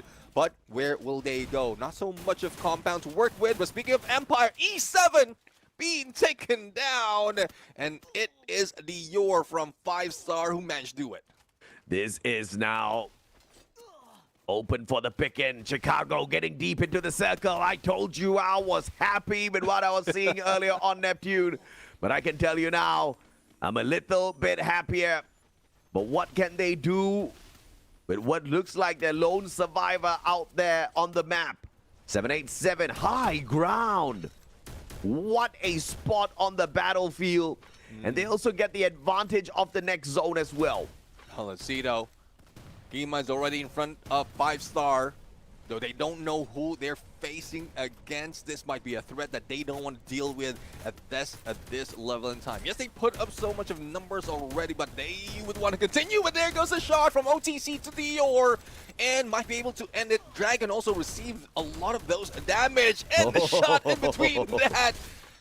monster truck, it seems like 7 and 7 would add that 9 and 10 to their name as well because they're doing so much well. Yep. Camo 120 FPS showing you the extra frames leads to extra games where they just dump everything on the opponents. Beautiful stuff. 787, 12 eliminations. Strong game out of the squad. Looking for the top 12 placement. PvP still alive and kicking as well. This is a massive game for PvP. They need to catch up with Galaxy Gaming, who've picked up an extra 8 points. PvP were 18 points behind Galaxy Gaming before we started off this matchup. So this is massive. If PvP can walk away with the booyah here, Neptune, overtaking Galaxy could just come through. Well, let's see though. They have the 18 points that we called for, but unfortunately, it is 787 who ends their run. 2 teams remaining. Chicago team is at it, but only 1 player to go. MVP. Well, MVP for the team, but not for this game. Here comes Kima with only a mini Uzi in hand to end that game. 787 for the Booyah in game number 5 for today. 787 picking up their second booyah off the group stage. Props to Chicago team for walking away with the second spot. That's 9 points out of placements, which I think is massive for Chicago team. They need everything they can pull away from these matches. But of course, 787 had the better end of the stick here. A great position up top on the hill. Had to bump into 5 stars. A monster truck between them and 5 stars. And great shots. Their Winchesters all finding the connections. Just everything went the way of 787 Esports this time around. Yeah, I mean, 5 stars is not even a problem. Not quite sure what's happening with 5 stars at this point. Seems like they've gone into a slowdown, similar to what we've seen Zeus Esports, and won't be surprised if they will try to at least rise up in this final game. But as we take a look at the replay, is how PvP almost managed to survive and get in second place, but unfortunately 787 just positioned themselves, catapulted themselves in that compound and removing PvP out of the picture. Absolutely, man. But of course, we are in a situation where PvP was fighting very strong, looking for the placement in the top 18. And that is the point of suspense. Did they manage to do enough? And this was just the start of their day. We've got 2 more games, 2 more opportunities for them. So big play here for PvP getting into that final circle. Kima, though, 787 still gets the spotlight as they are your Booyah winners. 8 eliminations from this guy. 3,368 on the damage. Rocking it with the Iris VSK in hand. Tagging up those players behind those glue walls. If that fails, the Moko gets the job done. Maro Rafael on the combo, making him one of the deadliest sharpshooters out there on the battlefield. Yeah, I mean, real surprising to see an Iris in Battle Royale. Most of the time we see that in Clash Squad, but I guess 7-7 is really making it work. We know how for a fact that it gives a more advantage for the snipers really to get that information, especially in Battle Royale where there's a lot of glue walls, and the wall brawl from Iris really helped with a lot of those. Now, we are down to our final game, but for the match standings, 787, 27 massive points. My PvP. God. Well, we only watched the elimination. They got the 18 elimination plus more on the placement. Absolutely. And like I said, they needed 18 points to catch up with the team of Galaxy Gaming. And obviously, they managed to get 8 rank points as well. So this is great for PvP to step on into the top 12. Galaxy Gaming, on the other hand, they falter, and they cannot afford to falter again, because this is a matter of keeping themselves alive and kicking in the competition. Granted, we do have 6 games next week, but it's not enough at all if you're fighting for survival. 5 stars. Not really a 5-star gameplay this time around. They only walk away with a total of 8 points in the 8th spot. Well, let's see though. There's a lot more of fight that has been happening in the last 6th slot of our leaderboard. And, well, I'm really looking forward to some of the teams Chicago team has moved up already 2 spots and very close. So it's some of the teams are already moving up. Especially for BBB has pushed Galaxy Gaming down. Flex moved higher than them. So it's still a tough battle for Chicago Gaming, for Chicago team right here. But we'll have to see. There might be some miracles that might happen. You did mention, you did point it out, 2 more play days and 6 more matches for next week. Yeah, and 787 is off to a fantastic start alongside Tambris, right? Just in the past 2 games, total of 46 points collected by 787. And now, obviously, Tambris as well, stepping things up. Not as big as the previous game, only 10 eliminations this time round, but still, it's better than, some of what the other teams are picking up. But PvP, though, in the previous game, we really didn't see them show up. I was getting a little bit worried because obviously fighting for survival here. 26 points out of PvP, unexpected. I want to see more out of that, but we only have now 1 more opportunity. Nextera is up next, Neptune. Yeah, let's see if this is what changes the storyline for both of these, for a lot of teams, and also both of these teams that you just pointed out, who's on a race to get in a comfortable spot in the top 18. But I don't think anyone would be in a comfortable spot, especially for next week. On how things are going, like how the underdogs are moving up, stepping in some of the dogs out there in the middle and pushing them away from the 18th spot, there'll be a chaotic. They are week number 3, I would say, once we continue that. But they had to deal with the final game. It would be happening next era. A lot of opportunities, compound to hide out, and we've seen that in Solara. So if they're cautious enough, then they might, or we might be seeing a little bit more slowdown into gameplay coming from a team, just to make sure that they can take advantage of the placement before they head to the final circle. Absolutely. Nextera is up next, ladies and gentlemen, boys and girls, and it's the final opportunity, final map of the day. And of course, we haven't shown you guys the overall leaderboard, so let me paint a clear picture of the teams to watch out for. PvP has made it into the top 18, pushing Galaxy Gaming into the 19th spot. Flex is 24 points behind Galaxy Gaming, and just about 25 points behind PvP. So these 3 teams are definitely going to be ones we want to look out for. Los Cubanos is one of those teams as well who have managed to sneak into the top 18, Neptune. They have to hustle as well because they're too close down to the bottom here. If they don't step it up, they're going to be stepped on. Yeah, this is where we want to see the change in Los Cubanos, because for last week's game in Nextera, they only grabbed 1 point, and this is where that rise is really needed. We've seen the flight path already from the north to the south, and we're seeing a couple of teams dropping into Intellect Center. To be exact, that's Tambris as well as Anexados. So not quite sure what Anexados is doing right now. There's a lot of risk from what they have done in the previous map. They are one of the first team that has been eliminated, and they're at it once again. The only good story for them is they have 1 insurance that would be dropping far, far away from Intellect Center. Yeah, and Anexados, one of those teams that have done very well for themselves so far. Well into the top 12 as they take on Tambris early on. Fakin! Oh my god, you cannot miss an opportunity like that. Came flying in, but snuffed out. And Fakin's going to get eliminated here as Tambris finds the repair in their gameplay. 2 eliminations so far, and Brian's next on the menu. Next on the menu indeed, when Mini Uzi coming from Kappa, like bringing 2 down already in this fight. On the other side, a fight between Brian and Nick, and Brian wins it. Now, let's see on this side of Museum, we are seeing Flex going against teams teams with Marco in it. Now, we'll have to see if they can continue this fight later on, but the battle continues from Tambris.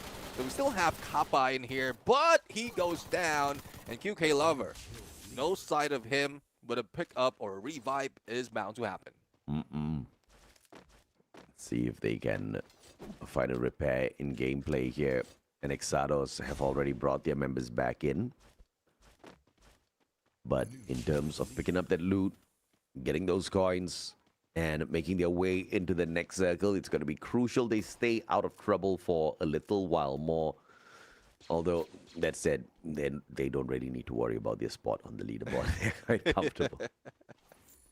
Yeah, they can be chilling like a villain right now, but seems like no chilling is happening right here. 787, great numbers that they have put in, but for Tambres, lost that opportunity of getting that booyah. Now, 9 team remains at this point, and seems like Chicago team on a couple of revives, and a good chance for them to catch up in numbers.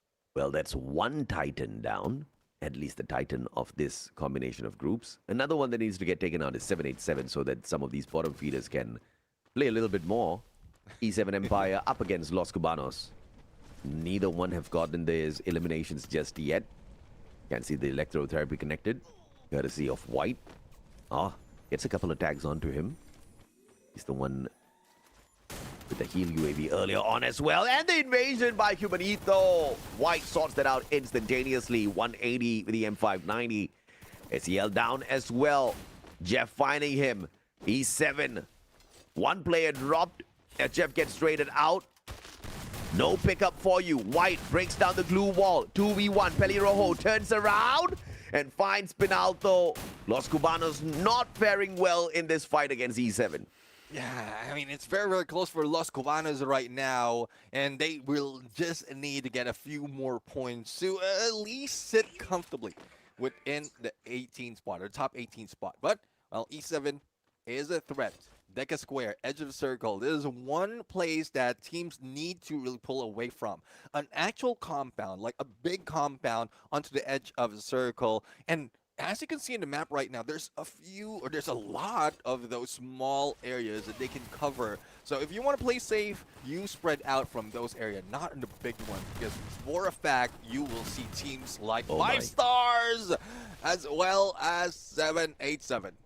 Another giant about to get taken down here. And 787, one of the 2 giants, getting this done with flair, but Camo making it a little bit more impossible for the escape. And Exados dropping by. This all of a sudden turns around. Can Exados take out the 787 squad? This is a great opportunity. Finds the first tag. Oh no, big mistake. It's a good thing the 2 players just hide out, because if they showed up in there, he could have backed up already. Fakin hit with a Winchester, and well, X-King tries to fly away. Anexado is still in the bottom of this game's leaderboard. And man. Seems like 787 is doing work on a lot of teams. First was 5 stars, then it was Anexados, and those 2 teams were the top dogs from last week. Yeah, I mean, Anexados, that was a poor approach. No timing called for. Well, the teamwork was just unfortunate. You know, he could have just waited a few extra seconds. The rest of his team members, the 2 from the back, is way too slow in terms of finding a spot. And I think somebody forgot to get briefed.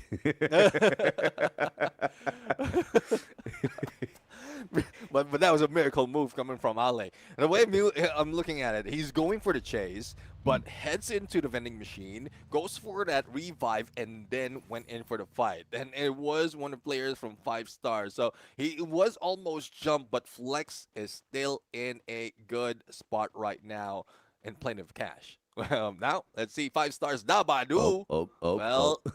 That's what happened when you try to jump into a river. That's not built for a river.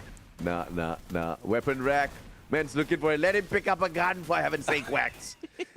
And gets punished for that ACL. Turns it around with a P90. Great play there. Man was going for a weapon off of the weapon rack and found an opportunity. PvP. Great snipes. M82B finding the penetration through those glue walls. L Gang down on the ground. And the pickup, not impossible here. PvP up against Los Cubanos at Plaza Ria. One thing I would say, I mean, Bovi's really saving the team right here. And Heat is just a great support overall. If it wasn't for Heat, like both of you will not be able to make those shots and those eliminations. But let's see, Los Cabanos still within the area. A revive happened, and it seems like Cubanito will try to hide out. FGL misses by a long shot, and El Gang brings back Wax for a little bit of backup. Let's see if or not he can catch himself a Cubanito. Unfortunately, they will all not be available at this point of time. Back away from the compound, except for one that just has waited to see if or not he can play that distraction, which he is going to do pretty badly. Cubanito caught out M590. Easy one for PvP. Yeah, PvP seems like they're really bidding their numbers. And I do agree for those cheering, especially Bad Lupin in here, cheering for PvP. And this is the time that they are showing up. This is the time that they're climbing up. I don't know if it's intentional that they had to wait for this moment, like second day of the second week, but there's still plenty of time for them to catch up and add more to the points. For 5-star though, revive spree, not liking it, not really the storyline that we have for 5-star, but I don't know, there certainly is a reason for that happening. Seems like 5-star is just slowing down because they're in a comfortable spot and they can give some leeway for the other teams who want to gather more points. Chicago team, you gotta love the fight, bro. You gotta love the spirit in the squad. 6 eliminations already, doing as well as 5 stars. Even better than PvP, you gotta love it. I want to see more. Cubanito down, Pelirrojo finds him on that revival. Now the Empire takes on PvP. Bumping into Los Cubanitos as well. Ooh. And Heat and Bobby unable to sustain the heat that Jeff brought to the battlefield. And E7 Empire mows them down. L Gang picks them up. Well, L Gang in there, 2,800 on the cash. And Los Cubanos seems like they're having a difficult difficult route right here. El Gang already shots on E7. Pelirrojo almost taken down, but the backup is here. Even Jeff will try to go for the push. Before that, he went for a quick buy, and El Gang Drogon in hand. No chance at all, especially with that electrotherapy. Jeff with the Mag 7, E7 has managed to control Boxing Ring. And Boxing Gym will stay in their hands for the time being. Los Cubanitos did manage to sneak away with a couple of survivors. And that's exactly what they're trying to find from up the roof there. 787 on the other hand, bumping into 5 stars. Here comes that rotation from the rest of the team members. And they want revenge. 787 in a little bit of trouble now as they have met their match in terms of an aggressor. Minor barricades himself, runs into the other side like a thief in the night, and still unfound by 5-star. Minor, sneaky, sleeky play, takes a U-turn. What a play. What an escape. That was one of the best I have seen in a long, long time. Flex now. Looking for Chicago team. Time turner pulled out. Chicago team, this is where you show us if or not you are ready to play the next stage. Thompson X in the hands of Marcos. Ooh. But sprayed down by Snow 47 and AL. 2 players taken out. Domi and Jose 1v4. Backing away from the compound. They can't go away too far. There's a vending machine right there. Flex sitting on it. 5 stars approaching from the outside. Jose 1v4 needs to pull off a miracle revival right here. No way. He managed to land some shots on 5-star. This got their attention, and no chance on even crossing that platform then without being seen by Flex. But there's still heat with only 800. Only needs 600 to revive, especially in this moment in time. And there's still hope as well for the team. But Heat right now, a little bit of another getaway play in and out into the time turner. They go! But an assassin! What? With a bison beats him. That was bad. That was bad. I mean, good try. But he made that one too easy for his opponent. And I can't believe you missed that opportunity, Neptune. He said no way just as Jose went down. Yeah, It could have been no way, Jose. No way, Jose. No way, Jose 1v4. They 1v4. And he literally called a 1v4 upon himself. Man was lucky only 3 showed up, but unlucky that he still got nailed. 5 stars. The one thing, I mean, that, like, for Heat, it seems like it's very difficult from a close range because from what we've seen earlier, he was a sniper. So it doesn't work that well in close range. Yes, he has accuracy, but like not everyone can switch to a sniper to a shotgun or probably an SMG and can use it up close. But one by one they go auditioning against his team. And 787 rejects all of them.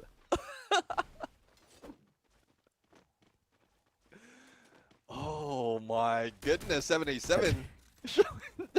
Well, Shinigami's now getting into a little bit of trouble as well. I think this is going to be a point of chaos. 8 more teams left in here in Neptune as we approach the 14th minute mark. 21 players alive and kicking. Shinigami's 4 out of that 21 sneaking into the next circle just beside E7 Empire. 5 stars still outside. Chicago team still hanging on. How? Oh no. Oh no. Chicago team spotted already. But the shots would be landing on a 5-star, but finally White managed to land that final blow. Well, they did put in a lot of fight already for Chicago team. 7 or 10 elimination already. Flex is next to go down, and we are down final 6 teams. 5-star, despite of them being taken down a little bit too early, but they still managed to get back up with 3 players. They might be able to take that booyah, but from what I'm seeing, it's 787 who might be bringing it home. Chicago team, I mean, slowly but surely, man. Again, another game where they've stepped it up. They've pulled away 10 points. This will allow them to overtake Eagle ACD on their 21st spot. But 5 stars, on the other hand, looking for their recovery play here, will have to struggle on with just 2 more survivors. And E7 Empire, they do not have that same issue. About to break down their glue walls. Los Cubanos taken out by 787, who are having yet another game where they are no longer 6-7. In fact, they are number 1. DR. Barely any HP on him. No elimination just yet. Max 7. But his opponents are just waiting for the perfect timing. Well, I don't know what timing it is. They could have ended that already. I mean, 2 of them with a shot! Rebel Rush was a glue wall! Another Houdini gameplay, but it didn't last for long. There goes Jeff and Pele Rojo for a takedown. And E7 and 17 elimination already. And he actually managed to run up and get a knock first before getting eliminated. What a champion. Dior, fancy footwork, great plays. Shinigami 787 as well as E7 Empire looking to rule the final circle. All of them looking for the booyah here. And all of them fairly comfortable in the overall leaderboard as well, Neptune. Yeah, let's see it. I mean, this might be E7's first booyah if they can manage to survive. And Shinigamis are the ones falling down. So, 4v4 is bound to happen unless Eliezer can take one down in this fight. Now, squeezing himself in. White has gone down into the glue wall. They go. In a battle, 77 against E7. Only 1 remains to be a challenge against 787, and 787 win that booyah for the final game of today. 787, no longer 6-7, climbing up the leaderboard with confidence now. One of the teams that had the poorer side of those placement points, slowly finding those adjustments. 3rd booyah off the group stage. This is something you gotta love if you are a fan. Yeah, definitely. I mean, 787, it was very slow. when they started off, especially in last week, it was very slow. We were doubtful that they might be able to recover from that. But again, week 2, with the changes of groupings that we have, seems like a lot of hopes has been gathered and has been put into play right here for Group B and D. 787, as we keep mentioning earlier on, they're taking advantage of that. Without the top dogs, they can bring and rack up all those Booyah points. Absolutely, man. A back-to-back booyah for 787. Talk about stepping it up when it is needed. As we bring this to a close, as these teams complete a total of 12 games, we have got 6 more matches next week awaiting all of them. And as they complete those 6 matches, only 18 teams will be left in the competition as we relegate the bottom 6, Neptune. I can't wait to see the overall leaderboard right after this so that we can see exactly who those squads could be. But I'm very happy to say Chicago team stepping it up throughout the whole day. 3 matches, I am happy. Not massive points out of them, but just like Kima pulling away 5 eliminations, it was enough. 4,472 on the damage, 9 assists. VSK 94 with the Iris sniper build yet again. Yeah, I won't be surprised if a lot will be using that Iris in this game, especially with what Kima has done. Again, there's a lot of opportunities, a lot of usage for this wall brawl because of how fortified the walls are. It doesn't go down with the Skylar anymore. So why try and go against the meta, especially with a glue UAV? So he's just using that to his advantage, using the wall brawl so that he can make that update, that meta work for him. Being the MVP twice in the 2 Booyahs that 787 has brought and is really tells us a story of what 787 as well as Kima can do. And there goes back-to-back out of the last 2 games of today. Absolutely brilliant for 787. And this is what they were looking for from the very start of the day. And 787, all thanks to this 31-point bomber, will jump into not just the top 12 solid placement, but into the top 5. What a play, what a climb for 787 Esports. Yeah, definitely. I mean, if I'm mistaken, they've reached that 100-point mark in terms of elimination. The aggression from 787 is something else. And who follows them would be E7 Empire. We've seen this aggression from E7, but it did went in a slowdown. Now that they are back on the boat, even 5-star couldn't fight back. Shinigami slowly but surely hanging in there on the top 5, but for the rest, they still need to do a lot of work. Now, focusing from the bottom up until to where Galaxy Gaming is. It's not too far, though, on Galaxy Gaming versus Cupa Libre if they're aiming to get to that 18th spot. But from Flex onwards, that's where the problem begins. Oh, absolutely. Chicago team from down in the dumps, now in the 21st spot. It might not look like a lot to you guys, but it is massive to me. They don't need all that too many to sneak into the top 18. Obviously, it's going to be tough going up against Flex, Galaxy Gaming, even Cuba Libre and PvP, who have sometimes struggled in their strides. Chicago team really needs to gear things up a couple of notches if they want to overtake them. As for the rest of the teams who have stepped it up a little early, Los Cubanos, SNPT, Cold, Blue, they look fairly comfortable, but they can't slack off just yet, Neptune. Yeah. I mean, very, very close. Only 2 spots, and they would be kicked out. So a lot more of work needs to be done, but we don't know what curveball is going to be thrown by next week. We know that what has been done in the groupings right now saved some of the teams, especially for those in B and D. But if those changes happens once again, then that's where the problem, a lot of problem, will ensue. So we'll still have to find out on how that's going to end up, how that's going to turn up. But I'm loving how this storyline in week 2 has concluded overall, but a lot more of work for those in hoping, like Chicago team. Apologies to Flex, Red Eagle, TTK, as well as Fired 7. We just don't see that evolution coming from the evolution of gameplay coming from the team. So we want to see that by next week, but it might be a little too late. And Zeus Esports at the very top. 12 games completed, 3 Booyahs, not the max, not the most. T-Rex obviously holding the title for themselves, a total of 6 booyahs to their name, but a little bit too far away from touching Zeus right now because of those massive eliminations. 63 points, 6 sits between T-Rex as well as Zeus Esports. But of course, we are done with 2 weeks of group stage. Next week, the final week, the final 6 opportunities for these teams to pick up enough points to sit in the top 18. Again, only 18 teams will survive to the knockout stage. Bottom 6 will be relegated.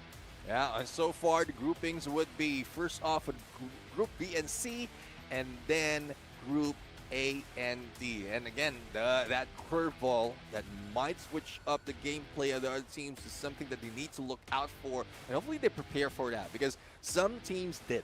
Some who moved up differently from yesterday up until today really did their homework, but that is last chance on the 13th and 14th of December next weekend. Hope you see everyone here, because I'm really looking forward to how this story unfolds. Absolutely, man. And I need to correct myself. Not relegated, eliminated. You don't get any second chances. You don't get to play back into the competition. You are just out. So obviously a lot on the table, a lot on the stakes, but it's not the final bit of pressure that's on you, because you're still not playing for the money just yet at the knockout stage, where we've got 18 teams sorted into 3 groups of 6. When those battles happen across 2 weeks, where you get to play those games, this is where the real survival takes place, because only 12 teams will continue on into the grand finals, where there is money for everybody to walk away with. How much of money depends on how well you perform on that grand finals day.